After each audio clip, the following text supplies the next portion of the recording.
আমার বড় ভাই জনাব আলহাজ আব্দুল হান্নান খান, তিনি অসুস্থ, দোয়া চেয়েছেন। আমরা সকলেই প্রাণ ভরে তার জন্য দোয়া করি। আল্লাহ তাকে হায়াতে তাইয়্যিবা দান করুন, সকলে বলে আমিন। আজকের এই মাহফিলের সম্মানিত বিশেষ অতিথিবৃন্দ, সম্মানিত সুধীজন, সম্মানিত ওলামায়ে কেরাম, আপনাদের মাঝে মাঝে যে সমস্ত আলেম ওলামা বসে আছেন এবং মাগরিবের নামাজের পর থেকে এত রাত পর্যন্ত কোরআন হাদিসের আলোকে অত্যন্ত গুরুত্বপূর্ণ তথ্য নির্ভর আলোচনা করে আপনাদেরকে শোনালেন, আলেম সহ আজকের এই মাহফিলের বক্তাগণকে অন্তরের অন্তঃস্থল থেকে আমি শুভেচ্ছা জ্ঞাপন করছি। এই মুহূর্তে আমার সামনে যারা বসে আছেন, যিনাদেরকে আল্লাহ তাআলা হায়াতে শারীরিক সুস্থতা দান করে আজকের এই বেহেশতের টুকরার ভিতরে কবুল করেছেন। গোটা পৃথিবীতে করোনা নামক আল্লাহর গজব, ঠিক কিনা বলেন? যে গজবের হাত থেকে বাঁচার জন্য এমন কোনো দিন নাই যে মানুষ দোয়া করে না। আল্লাহুম্মা ইন্নী আউযু বিকা মিনাল বারাস অল জুনুন অল জুজাম আমিন সাইয়িল আসকাম। আল্লাহ তাআলা এই করোনা মহামারী থেকে আমাদেরকে হেফাজত করে শারীরিক সুস্থতা দান করে আজকের এই জান্নাতের বাগানে বসবার মতন তৌফিক দিয়েছেন। যারা এই কোরআনের মাহফিলে বসে বসে আলোচনা শুনতেছেন, আমি আমার অন্তরের অন্তঃস্থল থেকে আপনাদের সবাইকে শুভেচ্ছা জ্ঞাপন করছি। সম্মানিত মা বোনেরা, পর্দার অন্তরালে বসে বসে যিনারা আলোচনা শুনতেছেন, তাদেরকেও শ্রদ্ধা জ্ঞাপন করে এই মুহূর্তে জানতে চাচ্ছি আপনারা সকলে কেমন আছেন? সবাই বলছেন? কারণ তিনটা তসবিহ, ধরে কোন কয়টা? তিনটা তসবিহ জবান থেকে কেউ যদি অলসতা করে উচ্চারণ না করে, ব্যাখ্যার একটা আলাদা, ইচ্ছা করে অলসতা করে উচ্চারণ করে না, মরার পূর্বে তার মুখে ঈমানের কলেমা আসবে না। কত বড় মারাত্মক কথা! তার মধ্যে একটা হলো সুবহানাল্লাহ, একটা হলো আলহামদুলিল্লাহ, আর একটা হলো আল্লাহু আকবার। এই তিনটা তাসবিহ বলার সময় জবান বন্ধ রাখা যাবে। যে আল্লাহ দয়া করে রহম করে আজকের এই মাহফিল আপনাদেরকে কবুল করেছেন, আমরা সে আল্লাহর উপর খুশি না বেজার? তাহলে সমস্যারে সকলে বলবো রব্বানা লাকাল হামদ হামদান কাসীরান তাইয়িবান মুবারাকান ফীহি। আমরা প্রশংসা করলাম কার? কেন করি? যে আল্লাহ পৃথিবীতে বহু জাতের মানুষ বসবাস করে, করে কি করে না? সব জাতকে আল্লাহ পছন্দ করে? আল্লাহ কেবলমাত্র একটা জাতকে পছন্দ করে, সেইটা হলো মুসলমান। যার কথা আমার না, আমি কোনো কথা বললে সাম্প্রদায়িক হবে, যে হুজুর এসে সাম্প্রদায়িক ওয়াজ করে গেল। কিন্তু আল্লাহ যদি বলে, আমাদের আপত্তি করার কিছুই নাই। ইয়াবতাগি গায়রাল ইসলাম দীনান ফালা ইউকবালা মিনহু। ইসলাম ছাড়া অন্য কোন ধর্ম কেউ যদি গ্রহণ করে, অন্বেষণ করে, আল্লাহ বলেছেন লা ইউকবালা মিনহু, এইটা কবুল করা হবে না। কেবলমাত্র একমাত্র আল্লাহর পছন্দনীয় ধর্মের নাম কি? ইন্নাদ দীনা ইনদাল্লাহিল ইসলাম। আমরা সেই ইসলামের ভিতরের মুসলমান। সুবহানাল্লাহ বলে। খুশি না বেজার? দুনিয়াতে মানুষ পাঠানোর দায়িত্ব কার? আল্লাহ যদি আমাদেরকে হিন্দুদের ঘরে পাঠাতো, আমাদের করার কিছু ছিল? যদি পাঠাতো খ্রিস্টানদের ঘরে, আমাদের করার কিছুই ছিল না।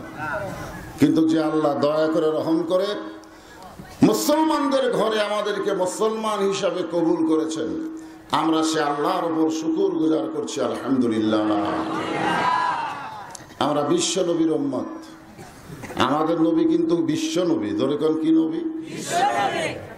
কারণ আল্লাহ কোরআনে বলেন, ওমা আরসালনাকা ইল্লা রাহমাতাল লিল আলামিন। আমরা যখন নামাজ শুরু করি আলহামদুলিল্লাহি রব্বিল আলামিন, শব্দের অর্থ কি? আয়াতের অর্থ হলো গোটা পৃথিবীর, আমরা যে আল্লাহকে রব হিসেবে স্বীকার করলাম, গোটা পৃথিবীর রবকে, বিশ্ব জগতের রবকে। আল্লাহ যেমন গোটা বিশ্ব জগতের রব, আমাদের নবী কি?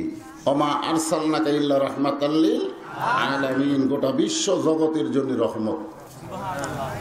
সেই রহমতের নবীর উম্মত আল্লাহ আমাদেরকে কবুল করেছেন, খুশি না বেজার? অনেক সুযোগ আছে আমাদের জন্য, আমরা শাফাত পাবো। আমাদেরকে জাহান্নামে রায় দেওয়ার পরেও আমাদের নবী আমাদেরকে সুপারিশ করার অধিকার রাখবেন, সুবহানাল্লাহ, যদি আমাদের ঈমান থাকে। কথাটা বুঝলেন? মান জাল্লাযী ইয়াশফা ইনদাহু ইল্লা বিইজনিহি, এই আয়াতের উপর একটা গান আছে। নিদানে আখেরাতে তরাইতে পুলসিরাতে কান্ডারি হইয়া নবী পার করিবেন সেই তরণী। সবাই বলেন নবী মোর পরশমণি, নবী মোর সোনার খনি, নবী নাম ভাবে যেজন সেই তো দোজাহানের ধনী। আমরা সেই নবীর উম্মত, খুশি না বেজার? তাহলে জবান খুলে আরেকবার বলে আলহামদুলিল্লাহ। আমরা যে কোরআন থেকে আলোচনা শুনবো, তাফসিরুল কোরআন মাহফিল,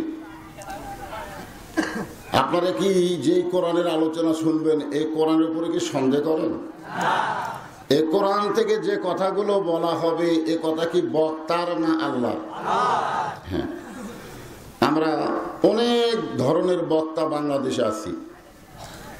এক এক বক্তা ওয়াজ করে গেলে শ্রোতাদের এক এক রকম মন্তব্য হয়। এটা হলো অন্ধ মানুষের হাতি দেখার মতন, চোখ নাই হাতি দেখতে পারে গেছে কি নাই? আপনারা বলেন তো, চোখ না থাকলে দেখা যায়? তারপরেও গেছে। হ্যাঁ, যা একজন হাতির কান লাগতেছে আর বলতেছে হাতি কুলার মতন, একজন হাতির পা ধরে বলতেছে এই পাক্কা না, তুই ভুল বলতেছিস, হাতি হলো থমের মতো। আর একজন কানা হাতির গা ধরে বলতেছে এই তোরা দুইজনই ভুল বলছিস, হাতি হলো পাহাড়ের মতো।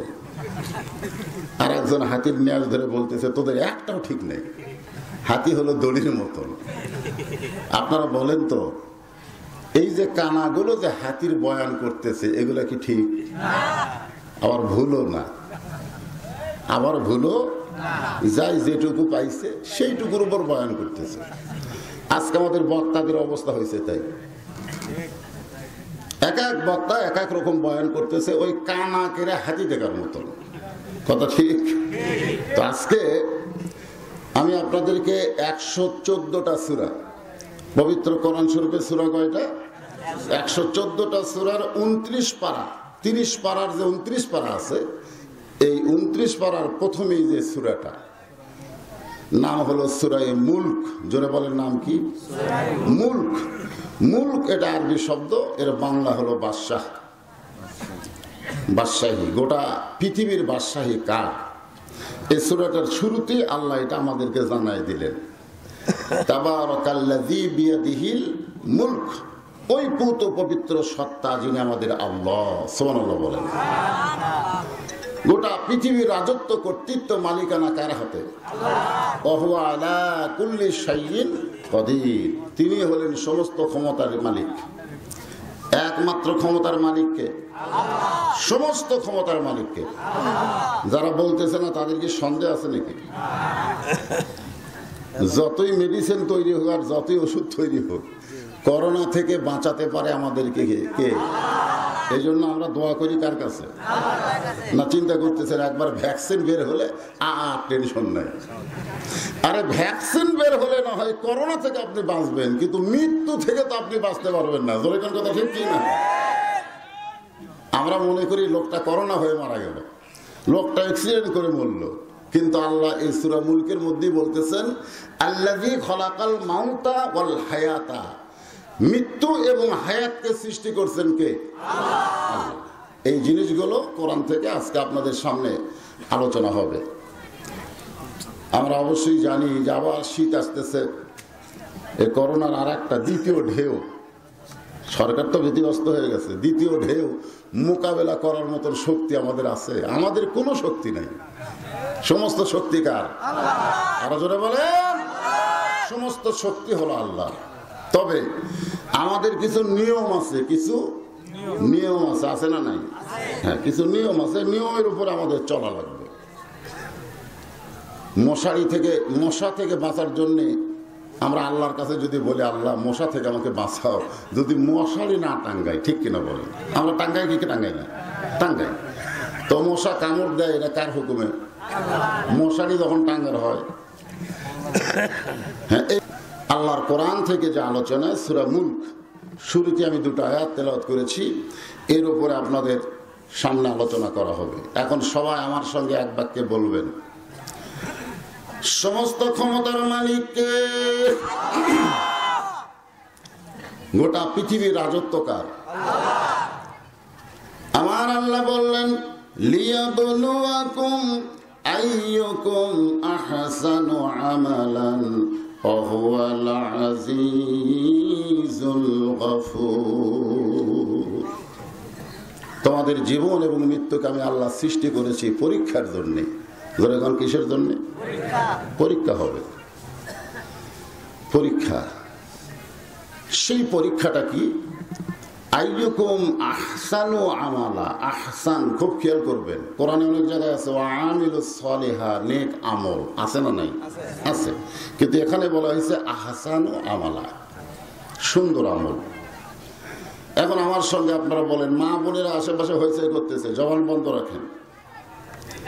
আর ছোট ছোট বাচ্চারা এত রাত্রে রাস্তায় ঘুরে কেন? মাহফিল কমিটির যুবকদেরকে আমি বলবো, আমার আব্দুল হান্নান ভাই যে বলেছেন যে মেলা টেলা যদি না করেন তাহলে মাহফিল করার অনুমতি পাবেন। আসলেই তাই, অত্যন্ত গুরুত্বপূর্ণ কথা।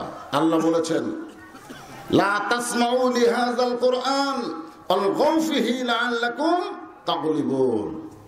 কাফেরদের চরিত্র হলো, তোমরা কোরআন শরীফ শ্রবণ করো না, বরং ওর আশেপাশে মেলা লাগাও। কি লাগাও? আচ্ছা, এখানে কোরআনের ওয়াজ হচ্ছে, আর পাশে একটা মেলায় মুসলমানের সন্তানেরা ঘোরাফেরা করতেছে। এই পরিবেশ ভালো? যখন এটা ভালো। রাত কত বাজে? এত রাত্রে কোনো ভালো মানুষের সন্তান রাস্তায় ঘোরে?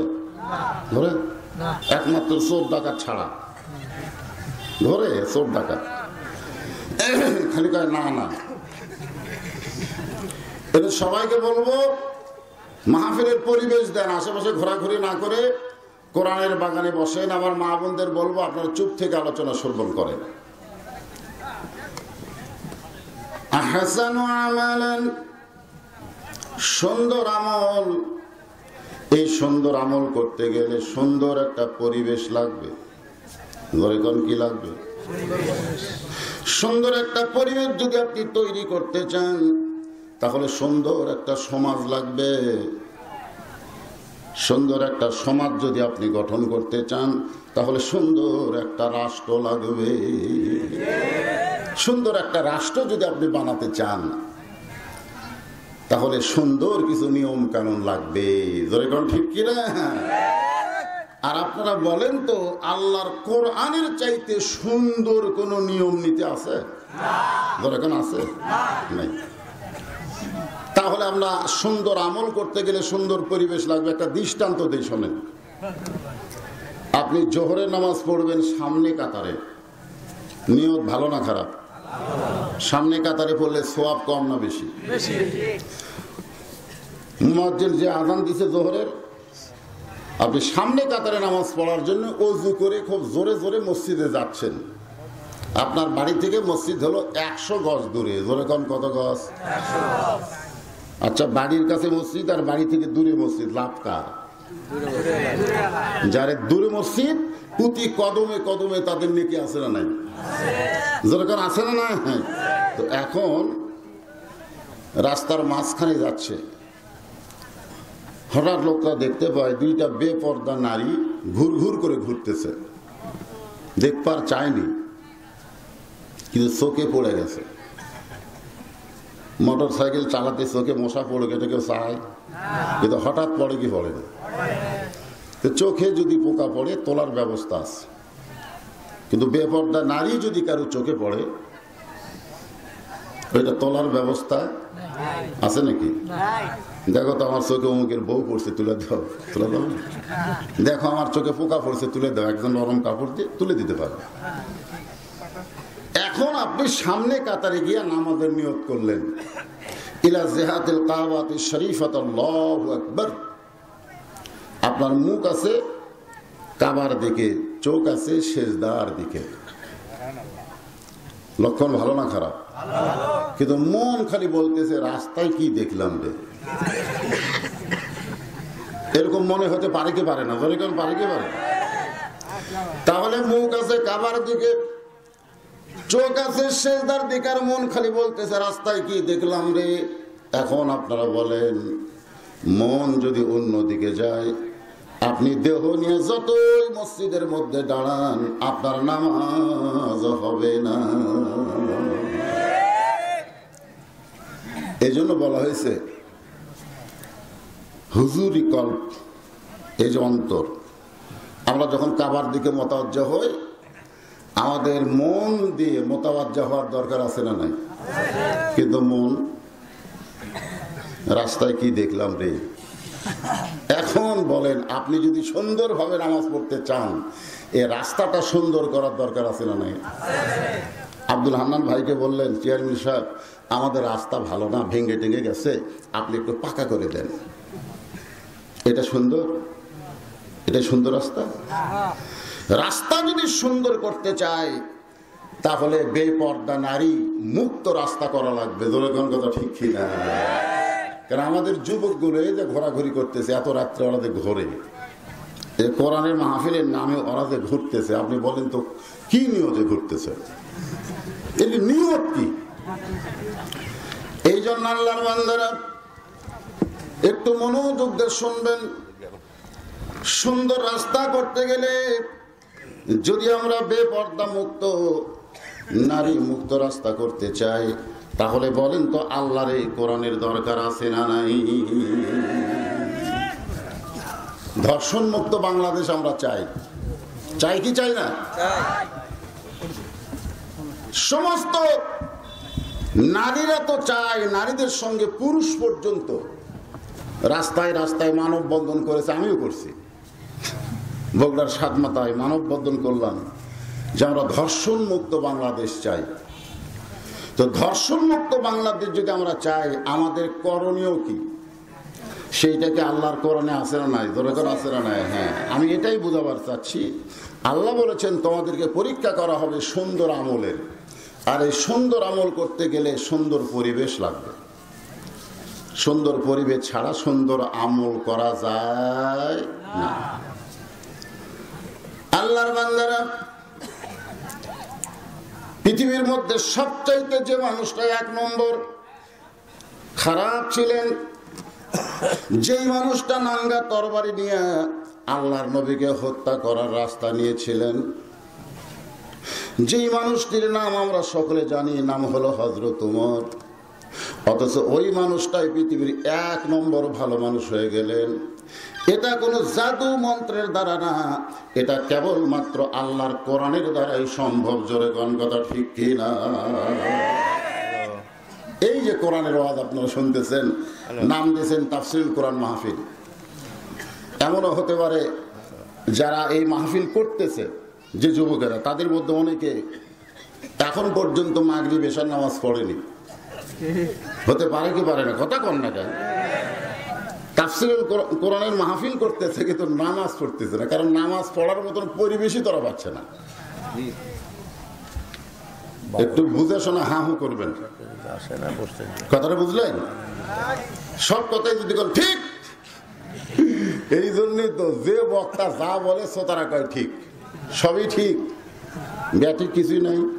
হ্যাঁ, এই জন্য আপনাদের উচিত হলো শুনবেন, কিন্তু একটু মনোযোগ দিয়ে শুনবেন। আল্লাহর এই কোরআনের কারণে আমার আল্লাহ এক সময় সেই মানুষটাকে অর্ধ পৃথিবীর খলিফা বানায়া দিলে।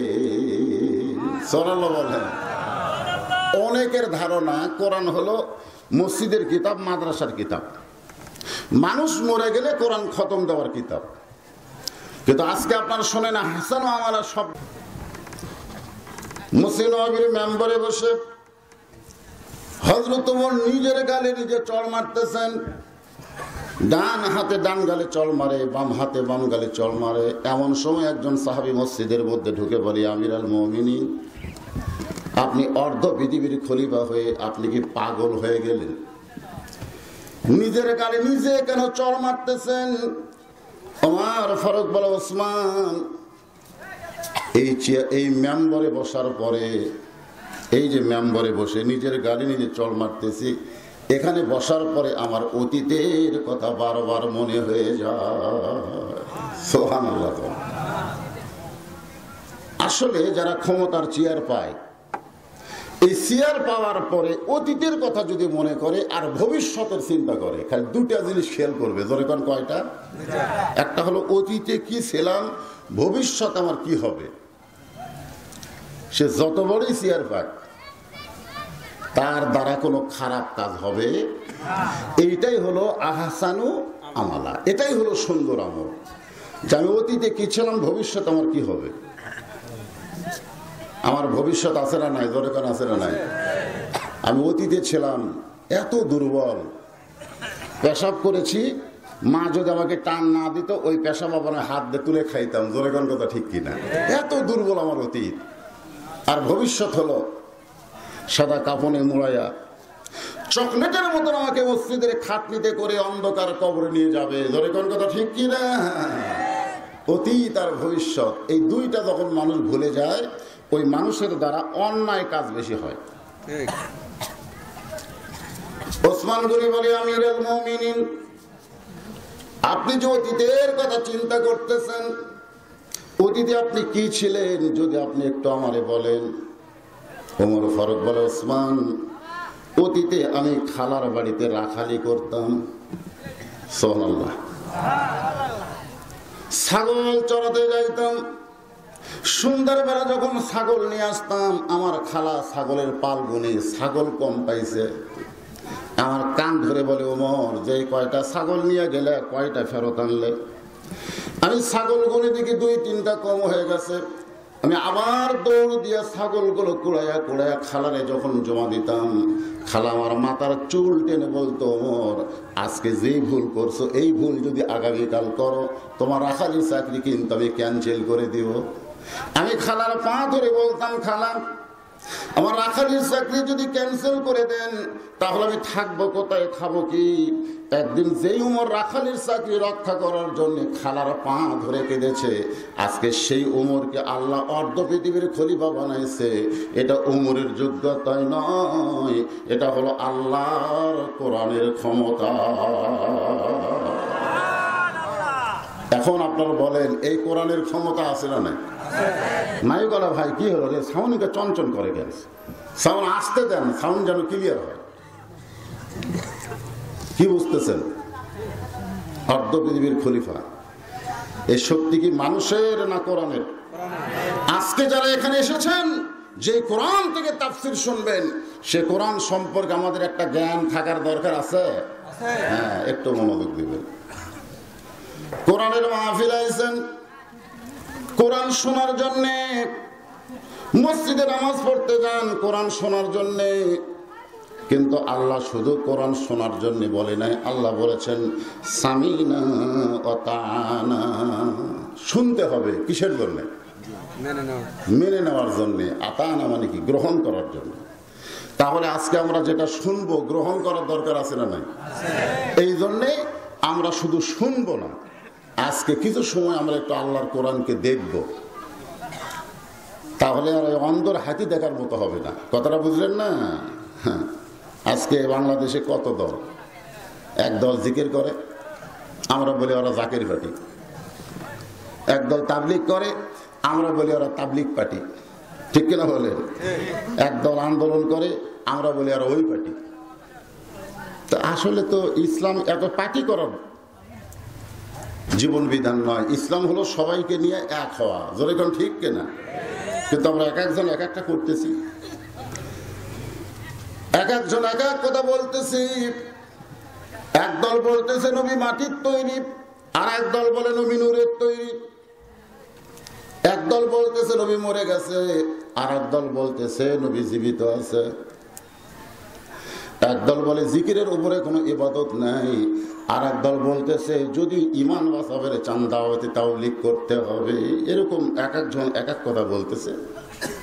ওই যে কান আর হাতি দেখা যাই যেটুকু দেখছে ওরই উপরে বয়ান করতেছে। ওরা তো দেখেনি, লাড়িয়েছে। আসুন আমি আপনাদেরকে সূরা মুলকের 2 নম্বর আয়াত আর একবার সকলে যারা পারেন আমার সঙ্গে পড়েন। আল্লাযী খালাকাল মাউতা ওয়াল হায়াতা লিয়াবলুয়াকুম আইয়ুকুম আহসানু আমালান ওয়া হুয়াল আজিজুল গফুর। আল্লাহু আকবার। হযরত ওমর আল্লাহর কোরআনকে নিজের চোখে দেখার জন্য যে কোরআন রাখাল থেকে অর্ধ পৃথিবীর খলিফা বানায়, এই কোরআনটা দেখতে কেমন সুবহানাল্লাহ, নিজের চোখে দেখার জন্য তিনি ছদ্মবেশ ধারণ করলেন। আমাদের বাংলাদেশে ডিবি আছে না নাই? যেরকম আছে না নাই? আজকের মাহফিলেও থাকতে পারে,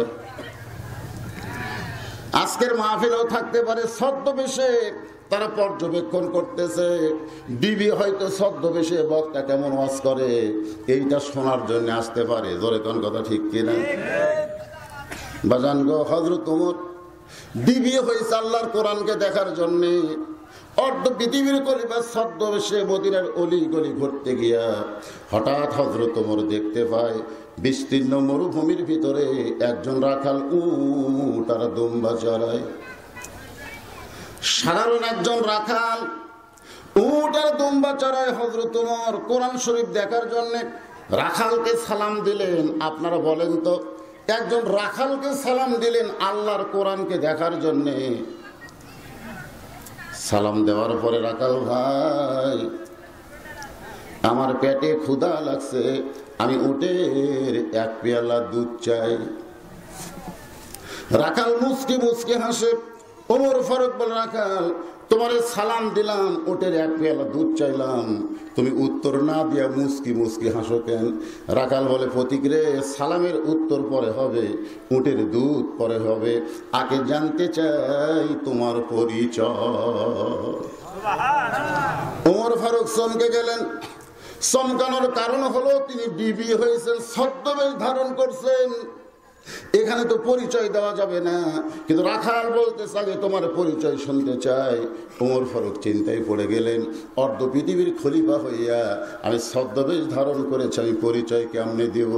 এমন সময় আল্লাহর কোরআন বলে, ওমর তুমি যে কোরআন দেখতে আইছ ছদ্মবেশ ধারণ করে, সেই কোরআনের মধ্যেই বলা হয়েছে যদি পরিচয় দিবার চাও তাহলে উমর পরিচয় দিলে হবে না, অর্ধ পৃথিবীর খলিফার পরিচয় দিলে হবে না, এমপি পরিচয় দিলে হবে না, মন্ত্রী পরিচয় দিলে হবে না। পরিচয় যদি দিবার চাও মিল্লাতা আবিকুম ইব্রাহিম হুয়া সাম্মাকুমুল মুসলিমিন।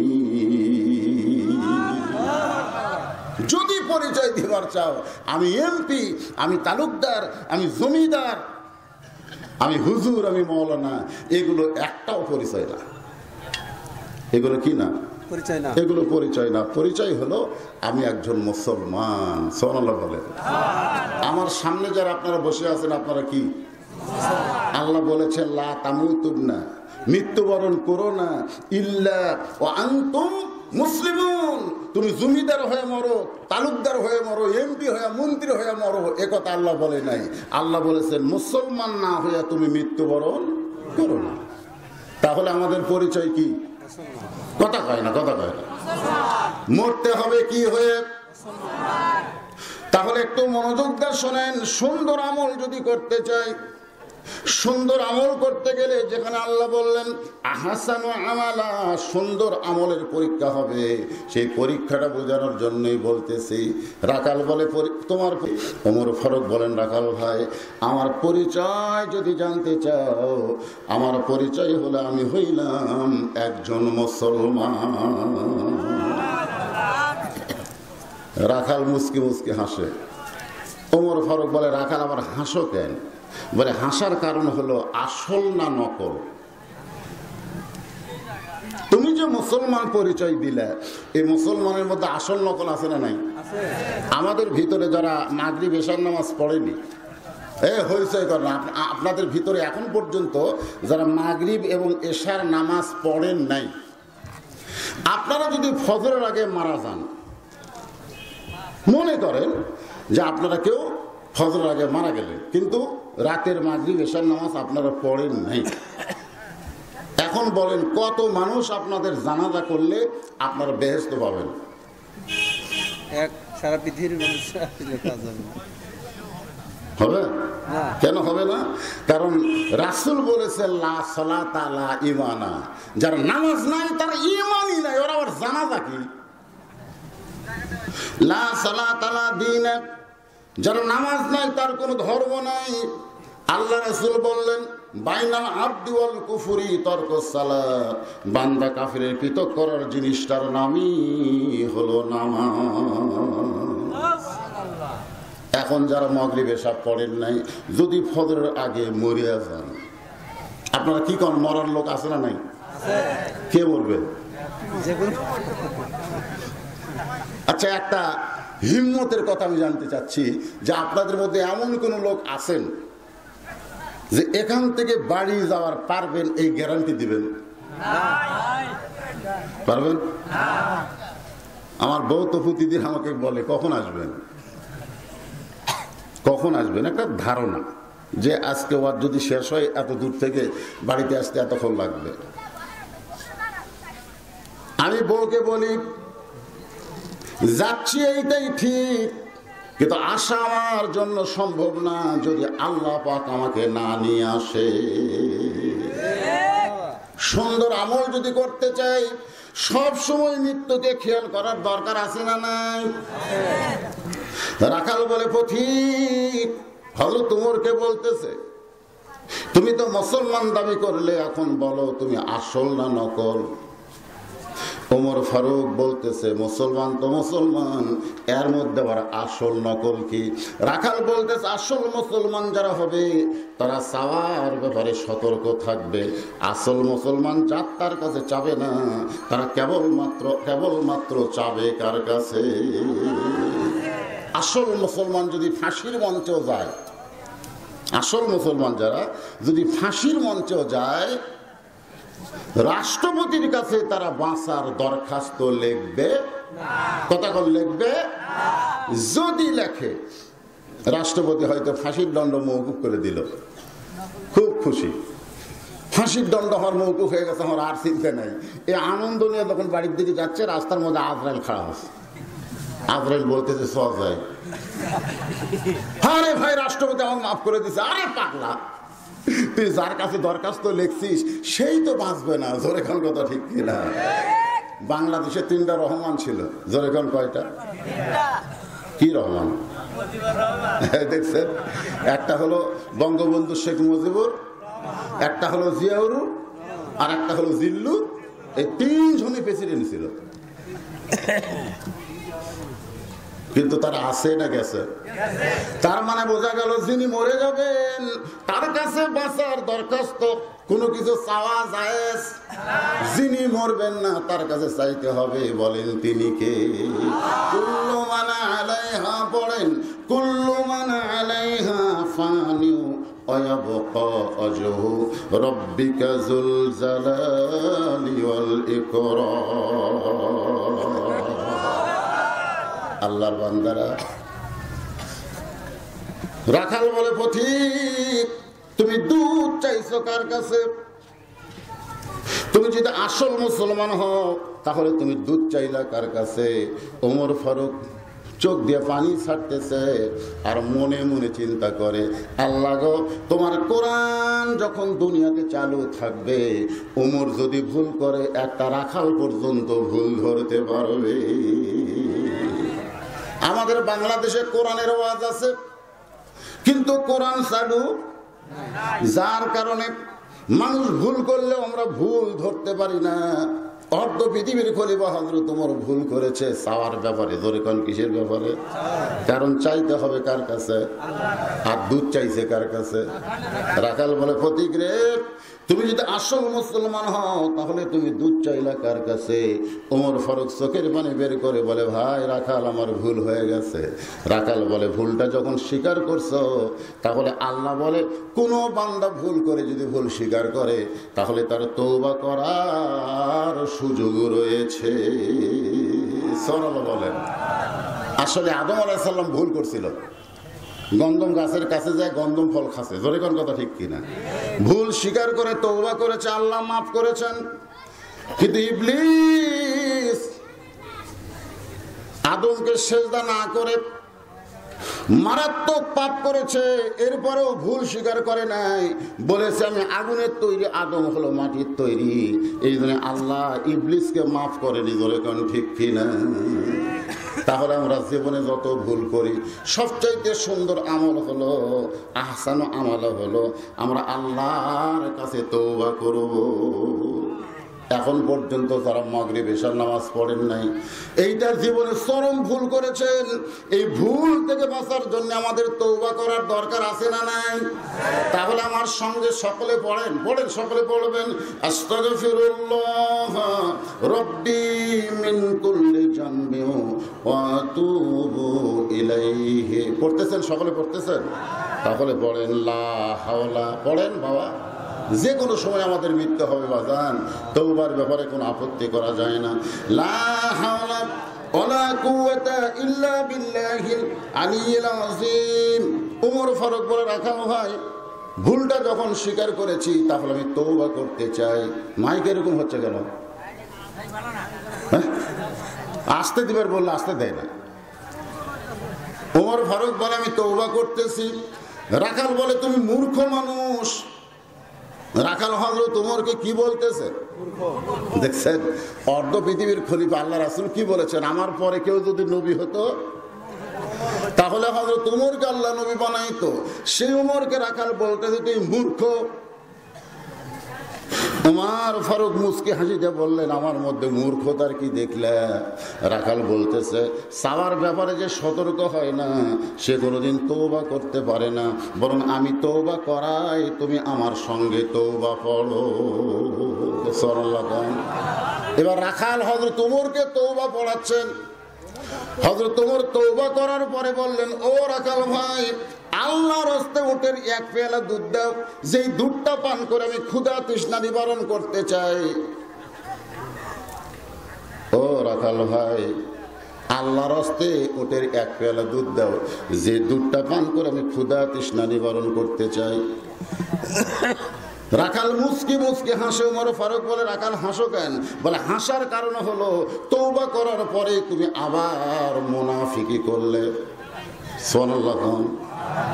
ওমর ফারুককে যখন বলেছে মুনাফিকি করলে, ওমর ফারুকের চেহারা রক্তের মতো লাল হয়ে গেছে। কারণ দুনিয়ার সবচাইতে খারাপ গাল হলো মুনাফিক। আল্লাহ রাসূল বলেছেন, কাফেরদের দ্বারা ইসলামের ক্ষতি না হয় না, ইহুদি খ্রিস্টানদের দ্বারা ইসলামের তেমন ক্ষতি হবে না। ইসলামের ক্ষতি তারাই করে যারা মুসলমানের ভিতরে মুনাফিক। জোরে কান, মুসলমানের ভিতরে কি? আর মুনাফিকের পুরস্কার কি? জাহান্নাম। খালি জাহান্নাম? জাহান্নামের সবচাইতে নিচে থাকবে মুনাফিক। ওমর ফারুক রাগ করে বলে, রাখাল, মুখে যা আসে তা বলো কেন? আমার মধ্যে মুনাফিকের কি দেখলে? রাখাল বলতেছে যে তুমি কি করলে যে আল্লাহর রাস্তে উটের এক পেয়ালা দুধ দাও? তুমি বলো তো অন্তর থেকে, আমি কি উটের মালিক? আমি যদি উটের মালিক হইতাম তাহলে তুমি আমাকে রাখাল বললে কেন? আর আমাকে যখন রাখাল বলেছ তখন তোমার মন বলতেছে আমি উটের মালিক না। আর মালিক বাদ দিয়ে কেউ যদি রাখালের কাছে চায় আল্লাহর হস্তে চাইলেও রাখাল দিতে পারবে না। পারবে? আমি পাবনা ওয়াজ করে কেবল টেস্ট থেকে নামছি, ইতিমধ্যে এক লোক দৌড়ে এসে আমার হাতের মধ্যে 200 টাকা দিচ্ছে। আমি বললাম, ভাই কিসের টাকা ভাই? বলে, হুজুর দোয়া করেন আল্লাহ যেন আমাকে একটা পুত্র সন্তান দেয়। আমার বইয়ের একটা বাচ্চা হয়েছে, আল্লাহ যেন একটা পুত্র সন্তান দেয়। এই পকেট থেকে ওর টাকা ছাড়াও আরো 100 বার করে ওরা হাতে দিয়ে দিলেন। বলতে টাকা চাইনি, দোয়া চাইছি। আমি বললাম, পাগল, আমি 3টা মেয়ের বাপ, আমার বইয়ের পর 3টা মেয়ে সন্তান আছে। আমার দোয়া যদি কবুল হইতো তাহলে আমি বহু দোয়া করছি, আল্লাহ আমাকে একটা পুত্র সন্তান দেন। তা আমার দোয়া দিয়ে যদি আমার বইয়েরটাই পরিবর্তন না হয়, তাহলে আমার দোয়া দিয়ে তোর বইয়ের পুত্র সন্তান হবে এটা আমার মনে হয় না। তুইও যা, আমিও তাই। তখন বলে, হুজুর আপনার টাকা আপনি নেন, আমার টাকা আমারে ফেরত দেন। এই বলে লোকটা যখন যাবার চাই, বললাম কোথায় যাবে? বলে, অমুক হুজুরের কাছে যাবো, তার বেটা চলাছে। আমি বললাম, পাগল রে, কোনো হুজুরের কাছে গিয়া কাম হবে না, কোনো বাবার কাছে গিয়া কান হবে না, কোনো পীরের দরবারে গিয়া কাজ হবে না। পাইতে যদি চাও তাহলে কেবলমাত্র মালিকের কাছে, আল্লাহর কাছেই চাও।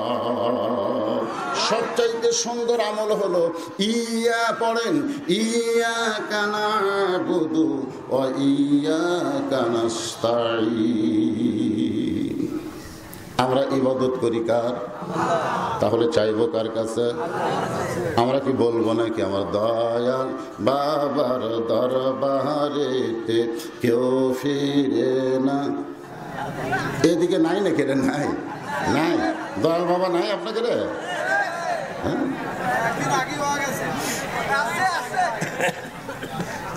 কোন মাজারে, কোন বাবার কাছে, কোন পীর সাহেবের কাছে কেউ যদি চায়, সঙ্গে সঙ্গে তার আল্লাহ ঈমান বাতিল করে দেয়। চাইতে হবে। আল্লাহর বান্দারা একটু মনোযোগ দিয়ে শোনেন। ওমর ফারুক বলে, রাখাল ভাই তাহলে কি বলতে চাও? রাখাল বলতে, সত্যি যদি তুমি তাও তাহলে এখান থেকে 10 মাইল দূরে হলো মালিকের বাড়ি। তুমি মালিকের দরজায় গিয়া বলো, মালিক তোমার রাখাল উট আর দুম্বা চড়াই, তুমি যদি একটু হুকুম দাও তাহলে রাখাল আল্লাহর হস্তে উটের 1 পেয়ালা দুধ দিবে। ওমর ফারুক চোখের পানি বের করে বলে, রাখাল ভাই অত দূর মালিকের বাড়ি যাওয়ার দরকার আমার নাই, বরং তোমাকে 2টা টাকা দিলাম, এই 2টা টাকার বিনিময়ে তুমি উটের 1 পেয়ালা দুধ দাও। রাখাল চিল্লাই বলে, পথিক তুমি হযরত ওমরকে চেনো? সুবহানাল্লাহ। রাখাল হযরত ওমরকেই বলতেছে, পথিক তুমি কি হযরত ওমরকে চেনো? যদি ওমরকে চিনতে তাহলে এইরকম কথা তুমি বলতে পারতা না। ওমর ফারুক সনকে গিয়ে বলে, রাখাল ভাই আমি কি বললাম?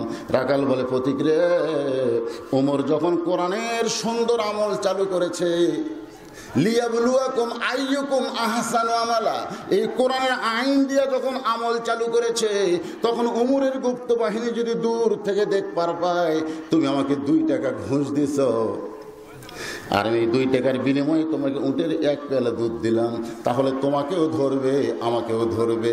এই বয়সে কি তুমি ধরা পড়তে চাও?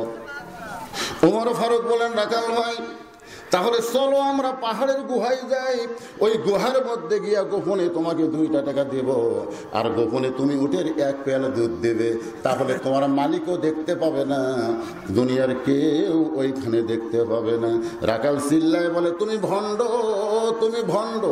রাখাল হযরত ওমরকে বলতেছে, তুমি ভণ্ড, তুমি ভণ্ড রে পথিক, ওই পাহাড়ের গুহার মধ্যে দেওয়া নেওয়া করলে উমরের গুপ্ত বাহিনী দেখতে পাবে না, আমার মালিক হয়তো দেখতে পাবে না, কিন্তু রাখালের আল্লাহ দেখতে পায়। লিল্লাহি তাকবীর। যেখানে দুনিয়ার কেউ দেখে না সেখানে কে দেখে? আর আমরা কি কই? দরজা জানলা বন্ধ করে মারছি, ভোটের সময় আগেই দিছে। সকালে এসে গল্প করতেছে, 20টা মারছি রে, খালি সমান। কেমনি মারলি? দরজা জানলা বন্ধ করে, কেউ দেখেনি, কেউ দেখেনি। তোমার 2 কান্দে 2 মোহরি, লিখিতেছেন ডায়েরি, সবাই বলেন দুই কান্দে দুই মোহরি। লিখিতেছেন ডায়েরি, দলিল দেখে রায় দিবে, টাকা পয়সার নাই কারবার। কিরামান কাতিবিনা ইয়ালামুনা মা তাফআলুন। আমার দুই কান্দে দুটা ফেরেশতা আছে না নাই? এদের কাম কি? তুমি যখন দরজা জানলা বন্ধ করছো, এই ফেরেশতা কি তোমার সঙ্গে আছে নাকি? কতক্ষণ আছে নাকি? তাহলে তুমি যে কইলা কেউ দেখেনি, কেউ দেখেনি, আজকে বাংলাদেশের প্রত্যেকটা মুসলমান যদি বিশ্বাস করে আমার প্রত্যেকটা কাজ লেখা হচ্ছে, কেউ না দেখলো আল্লাহ দেখতেছে, এটাই হলো সবচাইতে সুন্দর আমল। এটার নামই হচ্ছে আহসানু আমালা। ওমর ফারুক চমকে গিয়ে বললেন, রাখাল ভাই, শোনাল না, তুমি একটু আমার কাছে আসো। রাখালের হাতটা ধরে হযরত ওমর এক দৌড় মারলেন। খুব খেয়াল করবেন, পাহাড়ের পাদদেশে যাই নামাজ বিছায় 2 রাকাত নামাজ আদায় করে আল্লাহর কাছে বলতেছেন, আল্লাহ তোমার কোরআন এত সুন্দর, তোমার কোরআনের সমাজ যদি দুনিয়াতে চালু থাকে তাহলে সুন্দর আমল একটা রাখালের মাধ্যমেও প্রকাশ পায়। জোরে কোন কথা ঠিক কিনা? আল্লাহ তোমার কোরআন এত সুন্দর। এই বলে হযরত ওমর যখন আল্লাহর কাছে কাঁদতেছে, রাখাল পিছন দিকে গিয়া বলে, পথিক যতই কান্দো, উটের দুধ আমি তোমারে পারলাম না, দিতে পারলাম না। ওমর ফারুক বলে, রাখাল ভাই, উটের দুধের কোনো দরকার আমার নাই, বরং তোমার কাছে আমি জানতে চাই, তুমি না দেখা আল্লাহকে, খুব খেয়াল করবেন, সবচাইতে সুন্দর আমল হলো না দেখা আল্লাহকে কলিজার মধ্যে জায়গা দিয়ে তুমি যা কিছু করতেছো কেউ না দেখলেও আল্লাহ দেখবে, এই বিশ্বাস যে আল্লাহ তোমার কলিজার মধ্যে জন্ম করে দিয়েছে, এর বিনিময়ে তোমার চাহিদা কি? তোমার রাখালকে বলতেছে যে তুমি যে না দেখা আল্লাহকে কলিজার মধ্যে জায়গা দিয়ে তুমি আল্লাহর কোরআন অনুযায়ী চলতেছো, কেউ না দেখলেও আল্লাহ দেখতেছে, এর বিনিময়ে তোমার চাহিদা কি? তুমি দুনিয়াতে তো কোনো ভালো চাকরি করো না, উট দুম্বা গাধা চড়াও, তোমার ভালো থাকার জায়গাও নাই, ভালো খাওয়াও নাই, এরপরেও না দেখা আল্লাহকে বিশ্বাস করে তুমি এত সুন্দর আমল করতেছো, এর বিনিময়ে তুমি কি চাও? রাখাল চোখের পানি বের করে বলে, পথিক আমার চাওয়া হলো রব্বানা, পড়েন, রব্বানা আতিনা ফিদ দুনিয়া হাসানাতাও ওয়া ফিল আখিরাতি হাসানা ওয়া কিনা আযাবান নার। রাখাল কোরআন থেকে আমরা নামাজের পরে যে দোয়া করি, মোনাজাতের মধ্যে যেটা বলি, রাখাল সেইটাই বলতেছে কোরআন থেকে। ওমর ফারুক বললেন, রাখাল ভাই, আমি তোমার চাহিদার কথা জানতে চাইলাম, আর তুমি কোরআনের আয়াত শুনাইয়া দিলে, এইটার ব্যাখ্যা করে আমার একটু বুঝাইয়া দাও। রাখাল বলে, পথিক রে, তুমি আসলেই মূর্খ। সুবহানাল্লাহ। ওমর ফারুক বলে, আমি মূর্খ, আমার একটু বুঝাই দাও। রাখাল বলতেছে, এই দোয়ার মাধ্যমে আমি 2টা চাহিদার কথা বললাম। 1 নম্বর চাহিদা হলো দুনিয়া, দুনিয়া যেন আল্লাহ সুন্দর করে, আর দুনিয়ার চাহিদা হলো হযরত উমরকে আমি রাখাল এক নজর দেখতে চাই। যে উমর কোরআনের শাসন নাজিল করার কারণে, কোরআনের শাসন চালু করার কারণে আমার মতন রাখাল না দেখা আল্লাহকে কলিজার মধ্যে জায়গা দিবার পারছি, সে হযরত উমরকে যদি একবার দেখতে পাইতাম, এটাই হলো আমার 1 নম্বর দুনিয়া। রব্বানা আতিনা ফিদ দুনিয়া হাসানা, এটা হলো আমার দুনিয়ার হাসানা। আজকের ওয়াজটা হচ্ছে হাসানু আমালা, খুব খেয়াল করবেন। আমার 2 নম্বর চাহিদা হলো, আমি রাখাল যখন মরে যাব, এই রাখালকে আল্লাহ যেন জান্নাত দিয়ে দেয়। কয়টা চাহিদা? 1 নম্বর চাহিদা হলো, এটা দুনিয়ার চাহিদা, উমরকে আমি এক নজর দেখতে চাই। আমার 2 নম্বর চাহিদা হলো, আমি সেই জান্নাতখানা পাইতে চাই, আমি যেন জাহান্নামের আগুন থেকে অধমকে বাঁচায় আল্লাহ জান্নাত দিয়ে দেয়। এই দুইটা চাহিদা ছাড়া রাখালের আর কোনো চাহিদা নাই। ওমর ফারুক রাখালের হাতটা ধরে একটা চুমু খাইলেন, সুবহানাল্লাহ কোন। রাখাল বলে, পথিক তুমি কি পাগল হইছো? আমার ঘর মাক্ত হাতে তুমি চুমু খাইলে কেন? ওমর ফারুক বলে, রাখাল ভাই, চোখের পানি ছাড়তেছে আর বলতেছে, রাখাল ভাই তুমি কি সত্যি হযরত ওমরকে দেখতে চাও? যেই বলেছে তুমি কি সত্যি হযরত ওমরকে দেখতে চাও, রাখাল চিল্লায় বলে, কোথায় হযরত ওমর, কোথায় হযরত ওমর? ওমর ফারুক চমকে গেলেন। আমি যে ওমর, এই কথা যদি রাখালকে বলি, যে রাখাল আমাকে তওবা পড়াছে, জোরে কোন কি পড়াছে?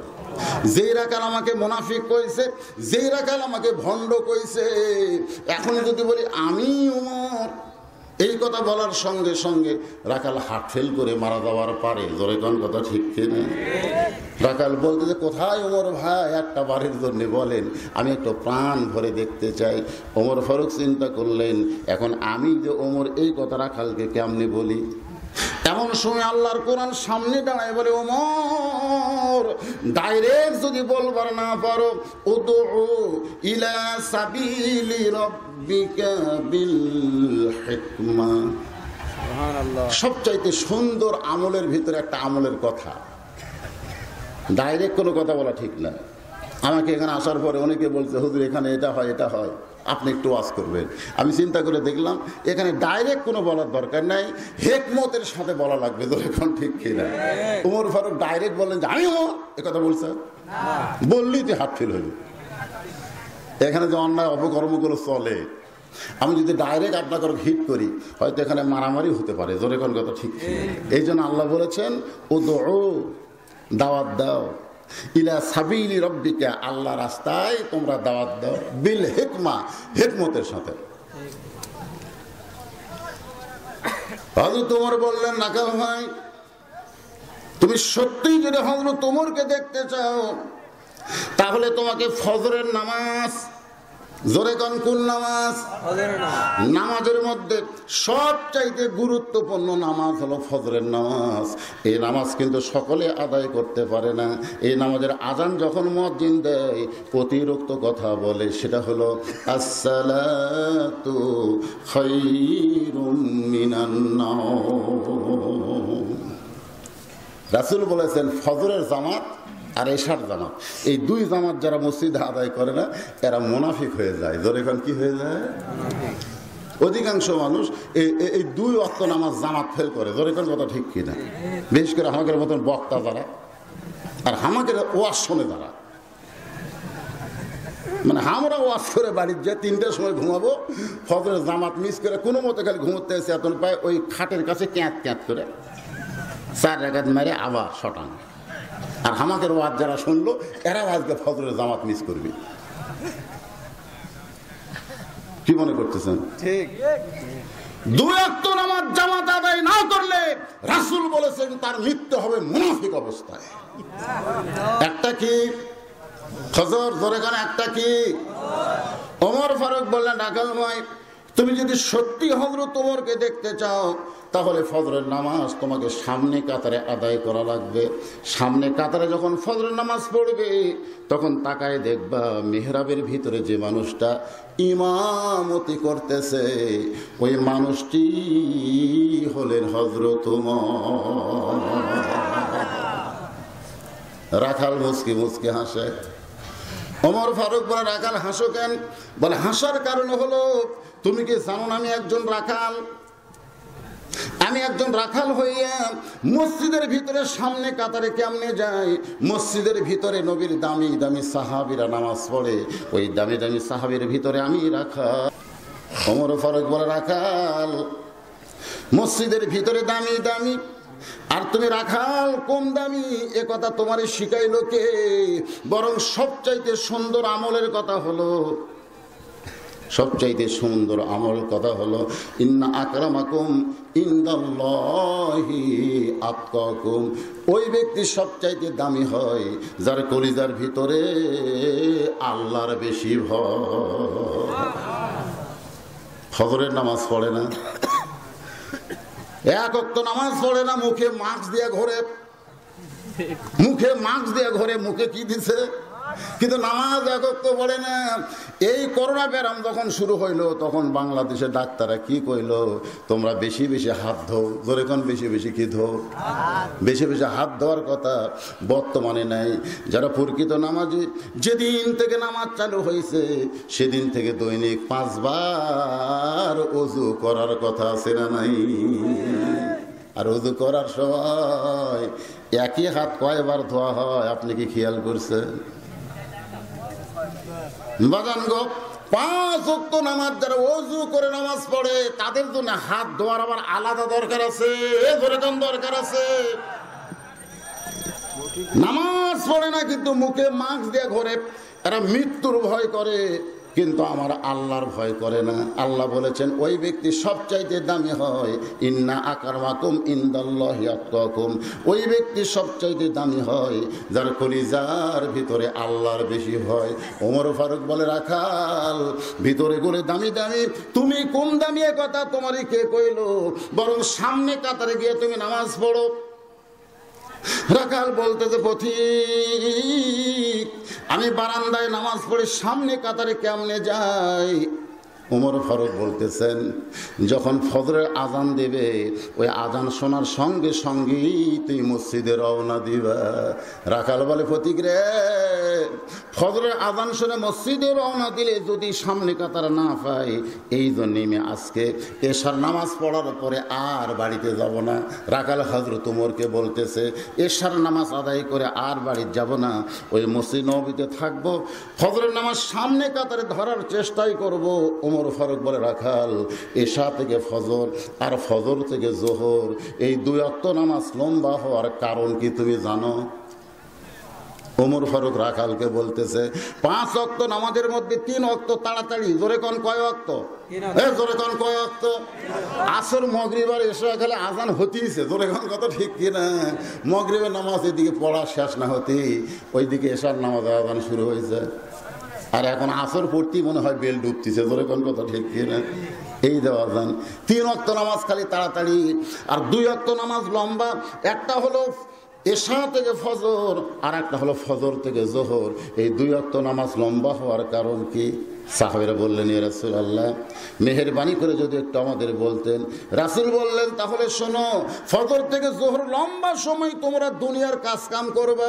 ফজর থেকে জোহরের মধ্যে যে লম্বা সময় পাইবা, এই লম্বা সময় তোমরা দুনিয়ার কাজ কাম করবা। আর এশা থেকে ফজর পর্যন্ত মাঝখানে লম্বা সময় পাইবা। এই সময় তোমরা ঘুম পেড়ে ওই ক্ষয় কাজ কাম করে যে দেহের ক্ষয় হয়েছে ওই ক্ষয়টা আল্লাহ তোমাদের পূরণ করে দিবে। তাহলে এশা থেকে ফজর এই যে মাঝখানের সময় কি পড়া লাগবে? এ কথা কন না কেন, কি পড়া লাগবে? আল্লাহ রাসূল বলেছেন, এশার নামাজের পরে তোমরা কোনো গাল গল্প করো না, বরং তোমরা ঘুমিয়ে যাবে। তাহাজ্জুদের মহব্বত এবং ফজরের জামাত যেন আদায় হয়। জোরে বলেন সুবহানাল্লাহ। ওমর ফারুক বললেন, রাখাল এশার নামাজের পর থেকেই যদি তুমি ফজরের নামাজ সামনে কাতারে পড়ার চিন্তা করো আর তোমার চোখে যদি ঘুম ধরে তাহলে তুমি কি করবা? রাখাল মুসকে মুসকে হাসের বলে, পথিক ঘুমটা যদি ধরে তাহলে মসজিদের ভিতরে এক জায়গায় ঘুমায়া যাব। যেই বলেছে মসজিদের ভিতরে এক জায়গায় ঘুমায়া যাব, ওমর ফারুকের চেহারা রক্তের মতো লাল হয়ে গেছে। রাখাল বলে, পথিক তোমার চেহারা লাল করেছো, তুমি কি রাগ করছো নাকি? ওমর ফারুক বলে, রাখাল মসজিদের মধ্যে ঘুমাইবা তার দলিল দাও। তুমি যে কইলা ঘুম ধরলে মসজিদের মধ্যে ঘুমায় যাব, মসজিদের মধ্যে ঘুমায় বাবা, তার দলিল দাও। কারণ আল্লাহ কোরআনে বলেছেন, ফাইজা কুদিয়াতিস সালাতু ফান্তাশিরু ফিল আরদ, নামাজ যখন হয়ে যাবে তখন মসজিদ থেকে জমিনে বের হওয়ার হুকুম কার? এখন দেখবেন অনেক লোকেরা কিন্তু জোহর নামাজ পড়ে চলে গেছে, এরকম যায় কি যায় না, কিন্তু 3-4 জন এরা মসজিদে 4টা ফ্যান দিয়ে মসজিদের মধ্যে গল্প করতেছে। এবার যে আলুর বাজার গেল ভাই, সামনে আলুর বাজার কমবে কেন? অনেক লোক আলু লাগাচ্ছে, দেখছিস পেঁয়াজের বাজার উঠতে উঠতে আবার কমছে রে। এলা গল্প করতেছে, মাথার উপর ফ্যান ঘুরতেছে। ফেরেশতাকে আল্লাহ সবাই বাড়িতে গেল, এই চারটে বাড়িতে যায় না, তোমার ঘরে গল্প করে আর মাথার উপর ফ্যান ঘুরাই, এরকে খবর কি? আল্লাহ বলতেছে যারা নামাজ বাদ দিয়ে ওয়াজাতা মাথার উপর ফ্যান ঘুরালো, এই ফ্যানের বিল ওই আলাদা না দেওয়া পর্যন্ত জান্নাত যাবার পারবে না। মসজিদের বাপের ঘর না যে ইচ্ছা মতো ফ্যান ঘুরাবি, জোরে কোন কথা ঠিক কি না? মসজিদ কে বাপের ঘর? ছোটবেলায় আমরা শুনছি কেউ পেঁয়াজ কাঁচা রসুন খাই মসজিদে ঢুকলে বাইর করে দিতে, তোর মুখ গন্ধায়, মসজিদে কাঁচা পেঁয়াজ খায় রসুন খাই কেউ ঢুকবার পারেনি। আর এখন মসজিদের মধ্যে কুটতিছে, মসজিদ পেঁয়াজ কুটতিছে, পেঁয়াজ কুটা মুড়ি মাখতিছে, মানে মসজিদের বাপের রান্নাঘর, ইচ্ছা মতো পাক কর নাকি? বলেন মসজিদের গুরুত্ব আছে না না? আছে না না? ওমর ফারুক বললেন রাখাল বরং ফজর আজানের গুরুত্ব দিও। রাখাল বললেন ঠিক আছে, আমি ফজর আজান দেওয়ার সঙ্গে সঙ্গে মসজিদে যাওয়ার চেষ্টা করব, কারণ আজকে হযরত ওমরকে আমার দেখতেই হবে। জোরে কোন সুবহানাল্লাহ। ফজরের নামাজের আজান যে মাত্র শুরু হয়েছে, রাখাল এতদিন নামাজ পড়তো বারান্দায়, জোরে বলেন কোথায়? কিন্তু আজকে নামাজ পড়বে সামনে কাতারে। আপনারা বলেন তো, বারান্দায় যারা নামাজ পড়ে আর যারা সামনে কাতারে নামাজ পড়ে, এদের দুইজনের কাছে আজানের গুরুত্ব কি সমান? বারান্দায় যারা নামাজ পড়ে এরা খেলে আকামতের ধান্দা, ঘড়ি দেখবার বলবে আকামত কখন দিবে, আকামত কখন দিবে। বিশেষ করে বাজার এলাকায় বেশি হয়, যারা দোকানদারি করে সবসময় ঘড়ি দেখে, করে 4টার সময় আসরের নামাজ, কয়টার সময়? 4টার সময়। যেই দেখে 3 মিনিট আছে, তাড়াতাড়ি তালা দিয়ে দৌড়ে গেছে, যাই দেখে গোটা মসজিদ ফুল, বারান্দাত খাড়া হয়ে আল্লাহু আকবার আল্লাহু আকবার নিয়ত করছে। হাত এরকম বান্দার সাথে সাথে মন বলতেছে তাড়াতাড়ি তো তালা লাগাইলি, চাবি। এটা না বান্দা পর্যন্ত কিন্তু মিন শাররিল ওয়াসওয়াসিল খান্নাস, ভিতরে একটা খান্নাস আছে, এটা নাই, এই ওয়াসওয়াসা দিবে না। হাত যেই বানছে তোর তালা লাগাইছিস, চাবি।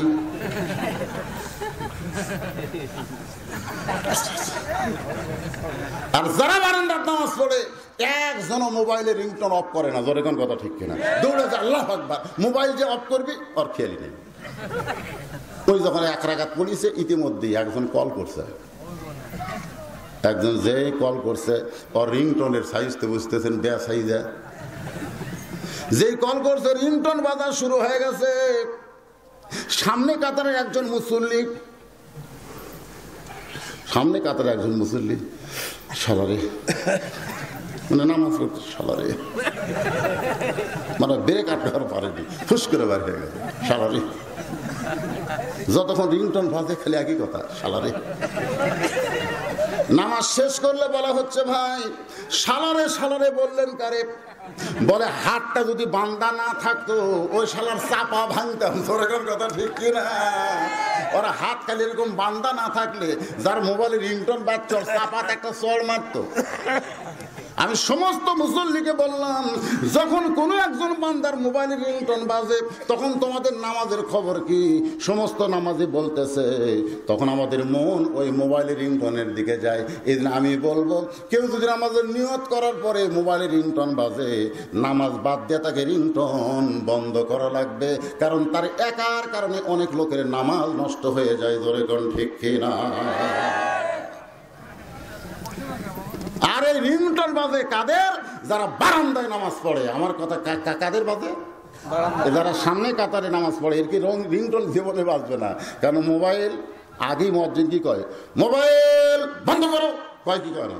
এর জোরে কয় কি কয় না? কিন্তু শেষে যারা রাখছে ওরা শুনবার বাসে। রাখাল এতদিন নামাজ পড়তো কোথায়? কিন্তু আজকে নামাজ পড়বে সামনে কাতারে। এই বলে রাখাল মসজিদের মধ্যে ঢুকতেছে। এতদিন রাখাল নামাজ পড়েছে বারান্দায়, আজকে মসজিদের ভিতরে ঢুকবে। আপনারা বলেন তো ভিতরে ঢোকার নিয়ম আছে না নাই? কি নিয়ম?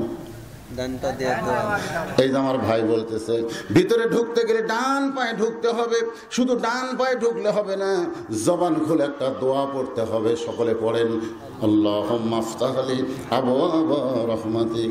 রাখাল দোয়াটা পড়ে ডান পা দিয়ে যেই মাত্র ভিতরে ঢুকছে সামনে যাওয়ার চায়, প্রত্যেকটা সাহাবী নড়ে সরে রাখালকে সামনে যাওয়ার রাস্তা করে দেয়।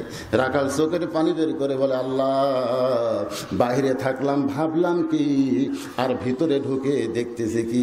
এতদিন মনে করেছিলাম বা ভিতরে দামি দামি সাহাবী, কিন্তু আজকে ভিতরে ঢুকে দেখতেছি আমিও যা এরাও তাই। এতদিন রাখাল বাড়া থাকে কি ভাবছে, কথা বুঝতেছেন না? ভিতরে হলো দামি দামি সাহাবী, কিন্তু আজকে ভিতরে ঢুকে দেখতেছে আমিও যা ওরাও তাই। এতদিন ফকির মনে করত আমি হলাম ফকির, আর বাদশাহ শাহজাহান হলো বাদশাহ, এটা হলো বাহিরের কথা।